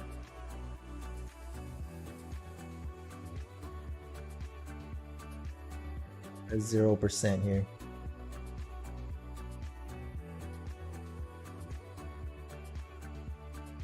See, I'm not in a rush to, like I said, make a quick flip or anything. All of these are staying unscanned, and I don't plan on scanning them until, you know, I feel like completing my own set. I'll just scan in the set that I'm completing, and those are probably just gonna be ones that I keep. But other than that, mines are pretty much staying off the market, and I do have a lot of mega boosters coming in that I don't plan on opening. So there's gonna be off the market too. And I know I'm not alone when I do this, so if you're thinking that 6 million is a lot, then yeah, you're not you're not really gonna get the 6 million supply, because there's gonna be a lot that are not gonna open them or whatnot. I'm for sure gonna keep more sealed than I am gonna open. Alright, let's see. Sorry to change the subject, but how do you think the newer Batman collectibles will do on VEVE? Are you talking about the black and white Series 6? I think those are really nice. The Doug one was the original one that always been advertised on VEVE, so I really like that, and I like the sliding As far as how to do long term, really, if you're looking like long term, I wouldn't really like bet on the Series 6 long term. Like, unless you're an OG and you want to keep one, leave the uncommon. I don't think really they're gonna hold value long term. I think really if you're trying to hold long term, you want to really consider like just the Series 1 or any with the FAs. So if you're looking at a set that has like the FA Joker, that'll be nice. Any of the FA sets, because you know people are actually wanting to collect the FAs as well as completing the sets. But if they're outside of that, then I really wouldn't bet on them long term, because you're gonna get more series, you're gonna get ones that look better, and people are either gonna come in that kind of like what either they want, like they're gonna come in and either want something that looks cool, or gonna want to come in and get something that they can flex. And really what they'll want to flex is either like the FAs or something that's, you know, a season 1. Those are really what people will want to flex, and this is really based off of the success of VEVE.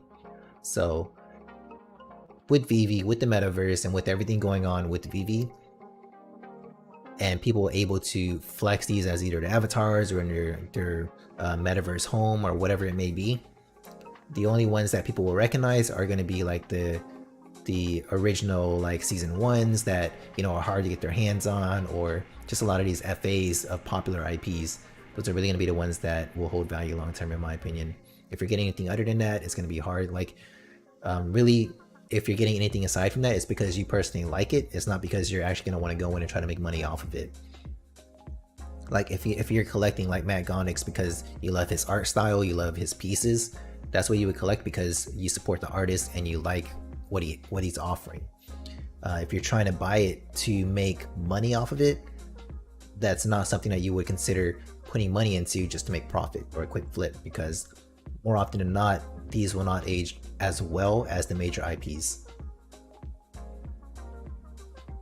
But yeah, that's my opinion on things like the Batman collectibles. So yeah, if you're looking for Batman collectibles, go for like the FAs, like FA Joker, FA Harley. You know, of course, like Todd may be out of reach, but at the same time, you have the option of, you know, getting the first set if you want to go in and get like a Joe Mad or whatnot. If your cards are hollow, it has an easier chance of getting scratched with the perfect sleeve, in my opinion. Dragon sleeves are the worst. Oh no, are the worst. I've been watching and I've heard that Dragon sleeves or Ultra Pros were the best, so that sucks to hear that those may be the worst. I guess that's more things I need to look into. From the trading card shop that I went to, those were the only ones they had, and from my reviews, it was either the Ultra Pro Perfect Fits or the Dragon shields, but the Ultra Pros apparently were a little too tight, and I went with these because they had the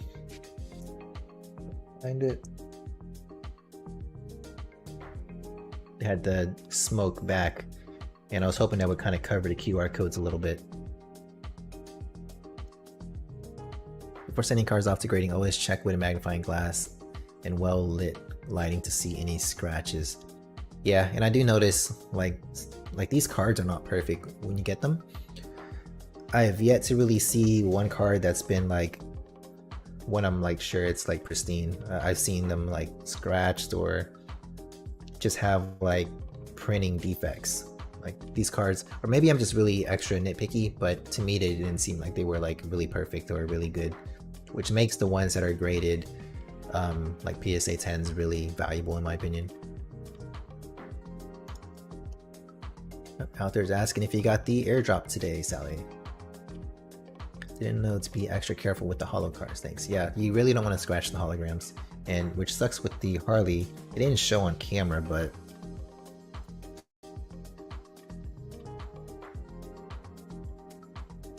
it did have like a small print line that you could see. I mean, it's hard to see, but it's there, so extra. If it wasn't for that, I think it would have been a really good grade for the Harley. All the cards are the easiest to get scratched in any card format. Sports, Pokemon, and Hero. Yep, definitely agree. And you will notice the scratch a lot more on the hologram just because of the reflectiveness. Yep, really appreciate that, Outdoor.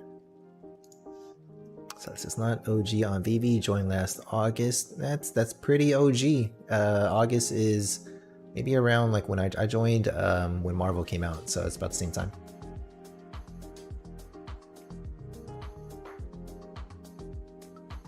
Thanks. I'll look for FA for sure. FAs are valuable. Outdoor joined in December. I mean, anyone joining in 2021, you're pretty early in VEVE. So December was right before the first major pump, which yeah was great to see everyone's portfolio going up. But like I said, at the same time, I'm more long-term in these holds. So when you get these pumps and these dumps, it really doesn't phase me. Like I said, it's like I've been in like crypto for a long time, and I've had like Bitcoin since it's like $100, and I've watched that go up and down multiple times, and I've yet to be phased with it going up to like 50k or anything. Like, yeah, it's awesome from $100 to 50k, but you know, to me, it's like nothing that I need or plan on using. So it's like not a big deal to me as far as what the price action is. So yeah, what I do, I'm more, you can say I'm more calm about it. So like when I see these things going up and down, it doesn't phase me as much. Season 1 and early FAs are flexes that people and new people will want. Yeah, for sure. Those are going to be ones that people want. Kind of like how people are wanting like the bored apes, because that's more of a flex thing. Like if you have an ape now, you recognize like, oh, he has an ape, like that's valuable, but you know, when he got it, it may not have been as valuable. But yeah, that's a flex thing now. Like the Gondik poster, the airdrop was such a sweet gift. Yeah, for sure. I really like Gondik's artwork. He does really cool stuff, and his art with like the 90s type colors, like they really pop. I really like it. It's hard to know what season 1 joining date. I wish I could search by season. You really could. There is a site. Give you this.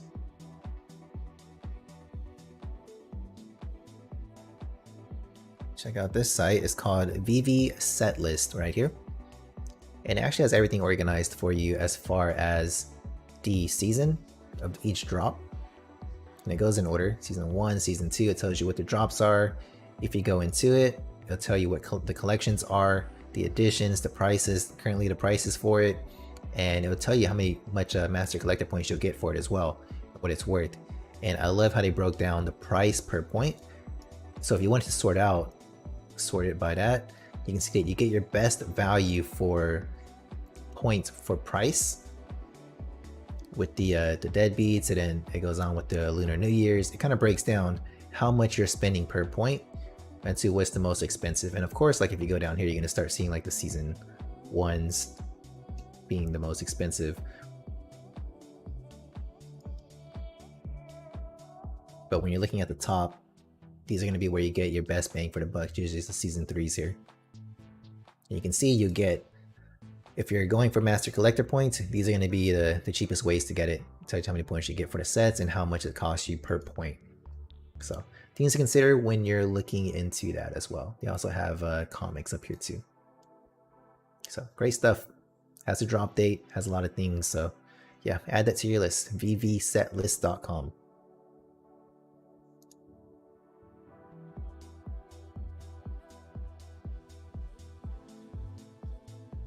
And he offers cards to be sent back for new ones if it has factory dimples. Not sure if Hero has that too. That's interesting. Yeah, I don't know, but with their new misprints, apparently you can get those sent in if you want. If you want to send in your misprints, or misprints may be better just to keep. I've seen a lot of printing defects on the holos I have. The holo lines don't line up, and some lines overlap on the main image. Yeah, the same thing I'm recognizing is that as much as I want these to really be in good condition as far as the ones that I get, I've noticed that they're not perfect and there's a lot of defects on them, so that definitely sucks. It sucks for me, but overall, it's good because that shows how rare it's going to be for you to get one of these perfect mints. So the mint 89, go to moment Lady Tramp for 9,500. Wow.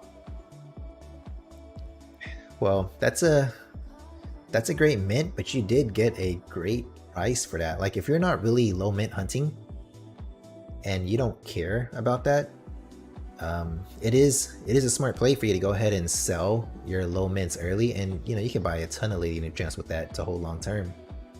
But yeah, definitely I think that's a good deal for you if you really don't care for the low mints. But yeah, great deal, especially now. There, I sold my first secret rare comic for 1,100 for liquidity. That's the play. I mean, secret rare comics used to go for a lot. They used to instantly, if you got a secret rare comic, that was always like a 2K comic, and like now they're going for much cheaper. So if you're able to get like 1,000 for a secret rare comic that you got for retail, that's a good deal because you can always buy in for more later. Yes, VEVE set list, awesome site, great resources, a lot of great resources for VEVE. It's kind of insane. It was my first go to moment. Wow, that is a nice mint to get as your first go to moment. But you did come in December, so you did come in after the first set of go to moments actually came out. But for you to be able to get Lady Tramp that low of a mint and get that type of price for it, I'd say you came out a winner in that. Secret rare comics, nice. Yep, definitely. Of all the times I've gotten comics, I've never gotten a secret rare comic on drop. My luck is not that good. The latest ones with the Captain America, like the entire sets, I've been getting like 3-4 of each every day, and all I'm getting is commons. I don't have any type of luck when I open these blind boxes, so I've been getting just commons. I got one uncommon and that's about it.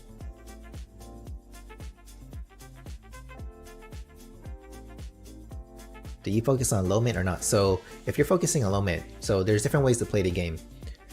The easiest way to sell is to go with floor price. Now, if you're going for something more exclusive like a low mint, it's going to be harder for you to find a buyer for that mint because you need to find someone that is collecting low mints. So if you don't find anyone that's actually collecting low mints, you're gonna have a hard time finding a buyer for your low mint. So the fact that you're able to get premium dollars for your low mint early, that's a great thing because down the line, even if it's sought after, the fact is you need to be able to find someone that really wants that mint. If you're getting floor, whatever the floor price is, you can put it back down at the floor at any time, and that's what it will sell for. You can get a quick sell with the floor price. So it really depends on you. If you really want to go low mint, and really if you're patient enough at least to wait for someone to want to purchase your low mint, then you definitely can go with the low mint strategy. But like I said again, you do have to find someone that is willing to pay extra for your low mint. I think the best way to do it is if you can snipe a low mint when the market just opens, because then you can actually get someone that's listing the low mints on the floor. And if you can get that, then yeah, you can still list your like 3 digits or whatnot above floor price. Could be like, depending on what you got, it could be like maybe 10% or 20% more than floor price, and someone will actually purchase that, because even though it's not like a 2-digit mint, a 3-digit mint, or a really low 4-digit mint, based off of however many editions are released, could be something that someone values more than, you know, like a 5-digit mint or something. So yeah, low digits are going to be hard to play if you're going for like really exclusive, like 45s, 44s, 50s, or, you know, 2-digit mints, anything like that. But you get to a point where if you're just really trying to make these quick sales like down the line, the floors are the ways to go, because you can always drop something at the floor at any time and you can expect someone to pick it up pretty soon. If you have a low mint, you have to be a lot more patient to get someone to purchase it, because you really don't want to put your low mint on the floor just to get it to sell. You want to really make sure you get the best you can for your low mint, but you have to find the right buyer for that.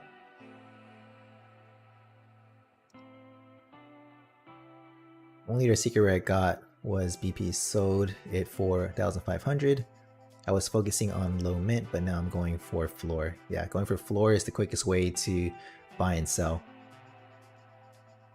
Secret rare, that's 40 collectible.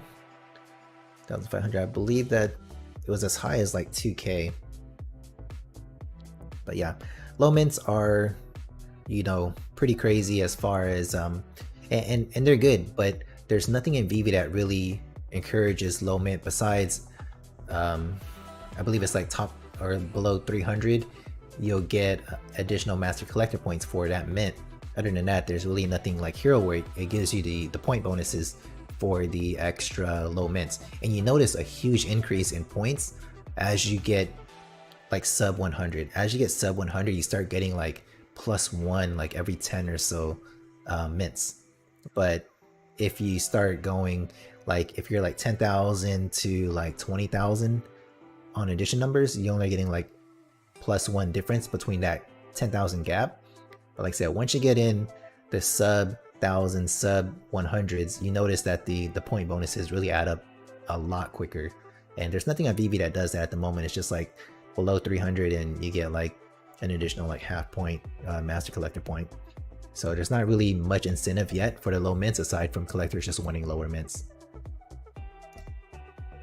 Hey Zerby, what's up? Thanks for the info on the low mints, that helps. Yep, no problem. Did you go out looking for Hero in the wild? As far as like going to Walmart, I did. I don't really intend to do it anymore because pre-orders should be shipping out and I can wait for my pre-orders now. I have plenty of pre-orders to come in and open. But yeah, really excited for that. So Zerpy says he always goes for low mints in VEVE, and low mints can vary. Like in VEVE, low mints can be like if you're getting a comic, you can consider like 4-digit mints low mints, because 4 digits will sell for like 10% above floor price if you list it. But if you're referring to like low mints as in like sub 100s, when you're in the 2-digit mints, those get a little more exclusive to where only a certain number of people are currently willing to buy those. And you just got to be more mindful that if you do want to sell that, it's not going to be like an instant sell. You kind of have to wait until you have a buyer to purchase that. You know, everything is cheap in VEVE right now. I mean, it sucks, but it really you have to consider yourself, like, are you in it for the long term or are you in it for the short term? Because if you're in it for the long term, the price now really doesn't matter because you have a target price that you're really looking forward to. Like, for me, it's like, okay, I'm gonna buy, like, say I buy Winnie the Pooh for like 400 gems because, you know, I think Winnie the Pooh is gonna go way beyond. I think Winnie the Pooh can go to 10K. So why am I worried about Winnie the Pooh if it drops to 200? Because as a trader, you start to consider a few things. You start to consider your risk reward, and you start to know what your take profit is and what your stop loss is. And there's a certain point where you don't want it to go below, because then you feel like, okay, it could really go bad from this point. At that point, you really have like a minimum to where you're like, okay, if it hits this, I'm just gonna sell it. But that's part of your risk reward, because you're risking, like, let's say I bought at 400, I'm like, okay, if Winnie the Pooh goes down to $100, then maybe something's tremendously wrong with VEVE and I just need to get out of it. Which even for me, it's like, I'm not going to do that. But if it goes from 400 to 100 and you're like, okay, that's as low as I'm going to take it, I'm just going to take a loss and get out, that's fine. But your risk reward is you're risking that $300 drop, and your reward is that 10K. So you're like, okay, from 400 to 10K, if it goes to 10K, that's a big hit, and you're willing to take that 400 to 10K versus that loss from 400 to 100. And if you manage this correctly on all of your collectibles or all of the things you're trading, then you will be successful in trading if you just stick to it. If you get emotional with it and don't stick to your analysis of how you broke it down, then you're going to end up losing out on more trades than you do win. But when you do win, you want to make sure that you win big, because that big 400 to 10K is going to make up for like 10 of the 400s to 100s losses that you take. So always know your risk reward before you get into anything like that. Anything in between doesn't really matter, as long as it doesn't get to, like I said, the extreme bads, or, you know, to a point where you want to take profits. So yeah, I really don't pay attention to all of the price action in between, because things are going to happen, news are going to happen, you know, things are going to go wrong, things are going to go good. You just never know. Try not to get too excited, try not to get too bummed out. Stack up on everything. Well, once everything goes back up, I'm selling high. Yeah, I mean, that's a strategy, but the problem is when it goes down, people want to get out. When it goes too high, people want to hold, because, you know, they want to ride the wave. They don't want to miss out on a bigger wave. And you never know what the top and the bottom is, which is why you just have to set your profit point, and you have to stick with it, because if you are emotionally tied to all your trades, you're going to end up losing more often than not. Is it true that hero cards got recalled and delayed from coming to Walmart's for the next few weeks? So what happened with hero cards, they technically didn't get recalled. They paused the shipment, or I wouldn't say they paused the shipment, because I don't think really they had that many to ship to Walmart's to start off with. But if it was already in the Walmart's, they may have paused to where these cards were actually being put on the shelves. They may have paused that until they got a lot of this kind of figured out before they were like, okay, it's cool to go ahead and put these back on the shelves. As far as recalled, they weren't necessarily recalled.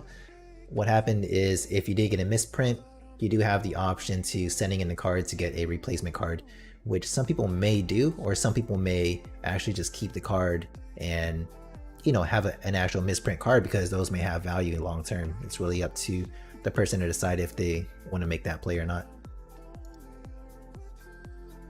I think on VEVE, the Master Collector Points white paper, they said either lowest 10% or 5% mid numbers got a MCP bonus. Forgot what it was, but it was on the 1v2 paper. Yeah, they changed it. It used to be sub 100. I think that's why I'm saying I think it was changed to like sub 300. But yeah, those are the only ones that got like an extra boost in the MCP. But other than that, like they don't have the same type of incremental boost that you have with Hero, where it's like, if you look at the Hero rankings and you see like how many points you get from anything sub 1k, and especially like once you're going like from mint number 50 to mint number 40, you get like additional like 5 points out of that, which is crazy when you're trying to climb the rankings, because those little differences in the mint number makes a big difference in your ranking just based off of that. So those are things to consider, and really makes the mint hunting very valuable in like Hero. That's what's hard for me, knowing what to hold long term, but your strategy and focusing on FA helps. Yeah, definitely. If you want to know what to hold, FAs of major IPs on very popular characters are usually your safe bet. Found it. Collectible points, low mint bonus. The low mint collectible bonus has been updated from sub 150 to lowest 5% mints. Excludes any comics allocated to VEVE. Yeah, does sound about right. Appreciate the information there, Pixel. I think MCP will not be a friend. I'm not a whale or even close. You don't necessarily have to be a whale. Like, a lot of people that are actually in VEVE, they're not necessarily whales, but their assets have appreciated so much in value that it appears that they are whales. So you see people stacking Todds or stacking like a lot of these collectibles. They may have got these all at retails, and just by being early is the advantage, which is like now you're early in Hero, which is an advantage to you. Cards are getting listed for $1. If you find the right cards for $1 and you stack those, one day all of those cards can be worth $10 or, you know, $20, not financial advice, but they may go up to that amount. Then you look like a whale, because now you have like, you made about 100 cards for $1. Now you have 100 cards worth $15 each. And they're like, man, you spent that much money on these cards. You look like a whale now too. It's not really because you're a whale, it's just because you got in a lot earlier, which is an advantage there.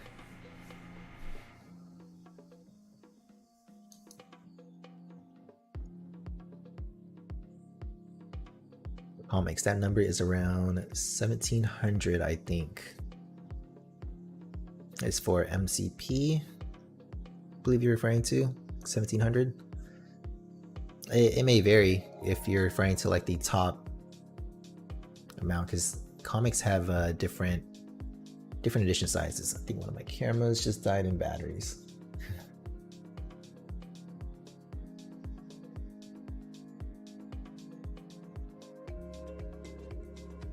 That's true. Love being in early on HRO. Yep, it's definitely good to be early, but at the same time, it is definitely bad being early, because everyone that has been in VEVE, you know, you're early, but at the same time, it sucks that you're early because now you're watching these. You have to see all of the lows that come with being early, and you get to see a company like VEVE, as great as they are, you get to see them really having to develop the foundation of their app and their future.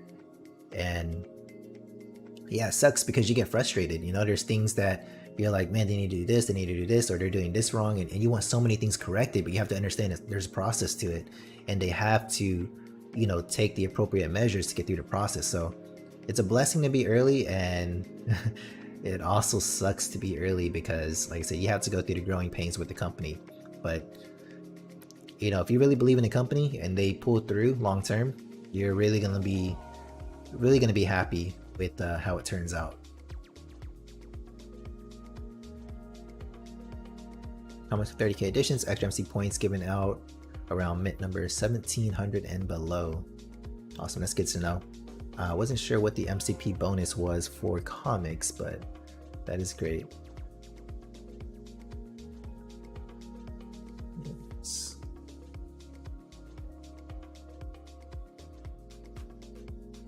Yeah, really appreciate that information, guys.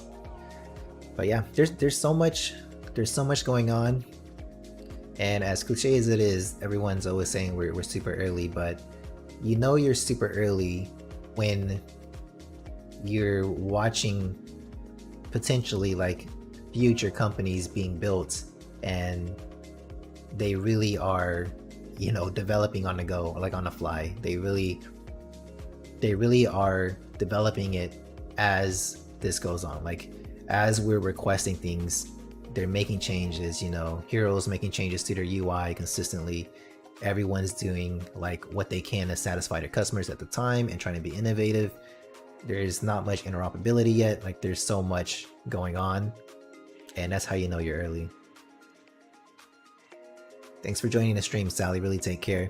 Yeah, we're gonna cut it pretty soon here too. It's almost been 2 hours, so any last questions you guys may have, feel free to throw them in. I really appreciate all the feedback you guys have given, especially with the cards, and yeah, great stuff so far, guys. Really appreciate it.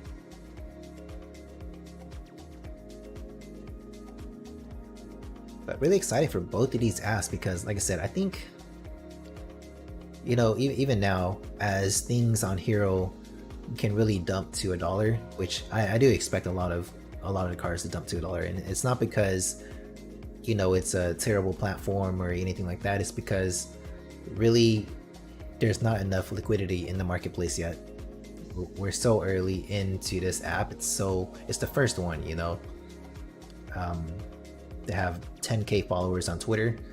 There's no way 10k people are going to spend over $1 each on 6 million cards. You know, it's just not realistic to think that now. But if they were able to have a similar growth to VEVE, then yes, you can expect a lot of these to hold value a lot more, and you never know. You know, that's why, you know, stacking is a risk, but it may be very rewarding in the long term if you choose to stack, or if you're just going for the leaderboards. Who knows, you know, what prizes you can get from it. But I think it's very interesting as far as what they're doing, because they do have a very strong development team. So I really do expect like a strong, you know, app and interface with their product.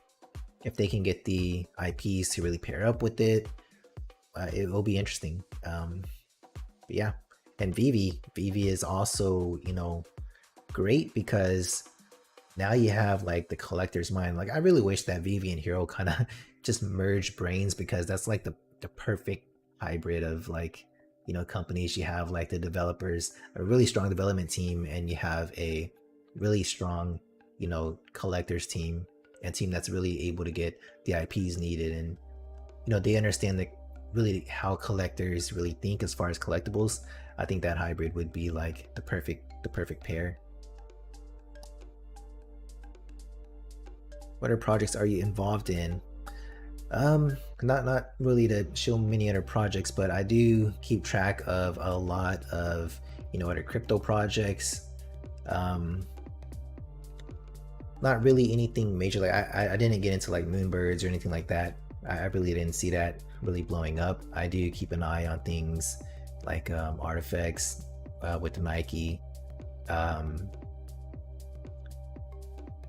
I have so it's an immutable project that started off early. I got in on like Battle Cats, which I really like because I'm a big fan of big cats and really wanted to help out the big cats around the world, and I loved how they were donating to charity. So that wasn't really much of a big flip for me. It was more of really into it just to donate to, you know, the cause, which was good. Which they're also having like a game come out, as well as staking just got enabled today, so that's a really good project to look into. But yeah, for the most part, primarily projects on like IMX. I started off with like Moonshot Garage, that was always good. Projects like Magic Mushroom were always good with getting on like whitelist. Those are always things to kind of consider, because really when you get into like the NFT game for like Ethereum, you really want to get on like the whitelist, and once you get on like whitelist projects, you have the option to decide if it's a project you want to mint or not, and based off of, you know, the engagement, the community, how involved people are in the projects, then yeah, you can definitely get into like, you can decide like, okay, this is actually going to sell out and I have a whitelist spot, I'll go ahead and purchase this product. But if you don't have a whitelist spot, you don't have that option, so you're kind of like watching how it is and purchasing like either with the FOMO or whatnot. So never really know unless you can get a whitelist. But I've always started to not enjoy those projects as much, just because I didn't want to go through like the grind. A lot of them require you to like chat on Discord nonstop to level up, or, you know, do things where it takes up like majority of your day just to like level up. Or some people would just like have some bot just, you know, send random messages in channels or something, and it turns into like a big spam fest, which I wasn't really a big fan of. But yeah, a lot of good projects to look into. Big Time, Illuvium, a lot of great interesting things. It would be amazing if they merged. Yeah, it would definitely be amazing if VEVE and HRO kind of, you know, shared ideas there at least. Got in Bored Apes when it was first announced. I got lucky. Oh, nice. So if you have a Bored Ape, you're in good hands. I wasn't heavily involved into Bored Apes as much, because at the same time, that's when Gary Vee was launching his VeeFriends, and I really got into like VeeFriends instead. See Bored Apes in VEVE also. So Bored Apes, they're really creating their own IP, which is incredible because they're doing a lot of great things. Like, you see how IPs are kind of built, like were built in the past, like DC's were like their superheroes originated from like comics, but now you have IPs originating from like 2D profile pictures, and from there they're creating the community behind it, and then they're expanding to like the merchandise, and they're creating comics from it. Bored Apes have their own ape coins that they started with their whole ecosystem, and they've been partnering with the companies like eToro and stuff. Like, it's crazy. But you're seeing like these projects all of a sudden becoming major IPs, and Bored Apes can be like really one of the first major IPs forming from like these NFT profile picture projects. Even though there was like CryptoKitties and like punks that came before it, Bored Apes really, the community has really taken off with this, and yeah, they're becoming really big.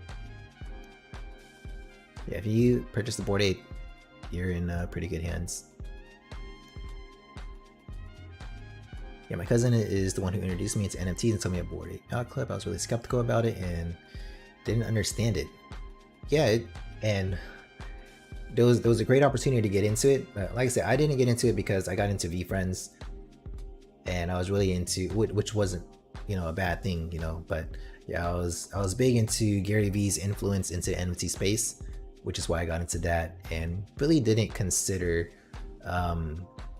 Bored Apes as much then, but that would have been a great one to get into too.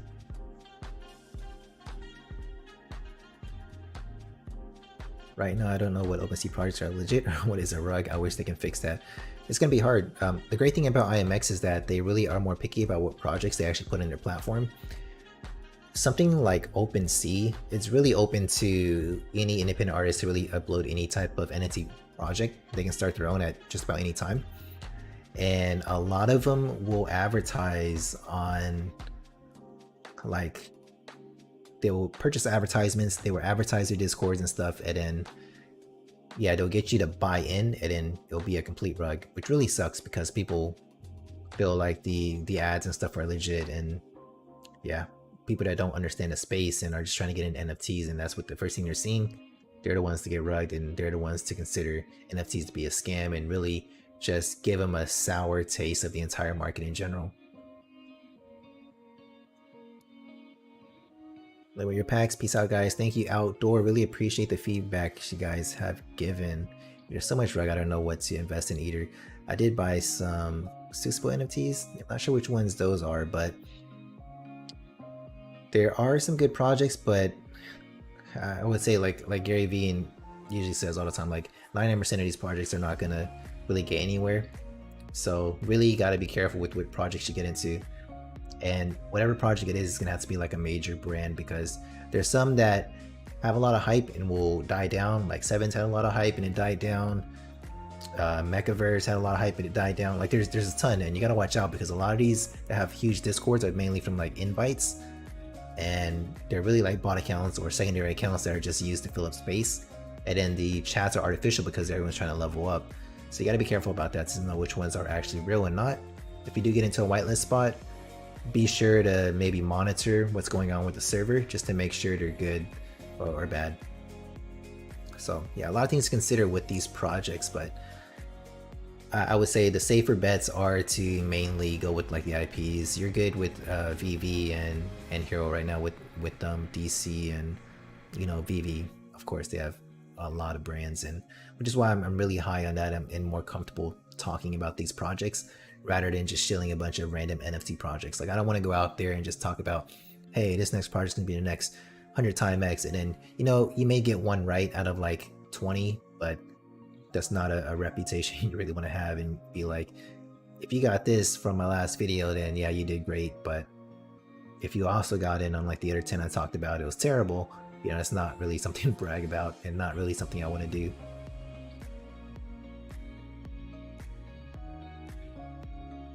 Dr. C's NFT packs, app on phone still early. That's interesting. Yeah, I may have to look into that. It's not one I've heard about, but I love looking up new things and doing research on things. That'd be cool if you can put your VEVE NFTs in your Twitter profile pic. Yeah, all they have to do is, once interoperability becomes with Immutable X, they should be able to import those to layer 1 Ethereum as well. And once it's on layer 1 and into your MetaMask wallet, you can put it as your Twitter profile, and that's probably one of the first things I'll do as well. Right now I have Joker from HRO, which is great because you can do that with the HRO project already. But yeah, I would love to put some VEVE NFTs in my Twitter profile picture as well.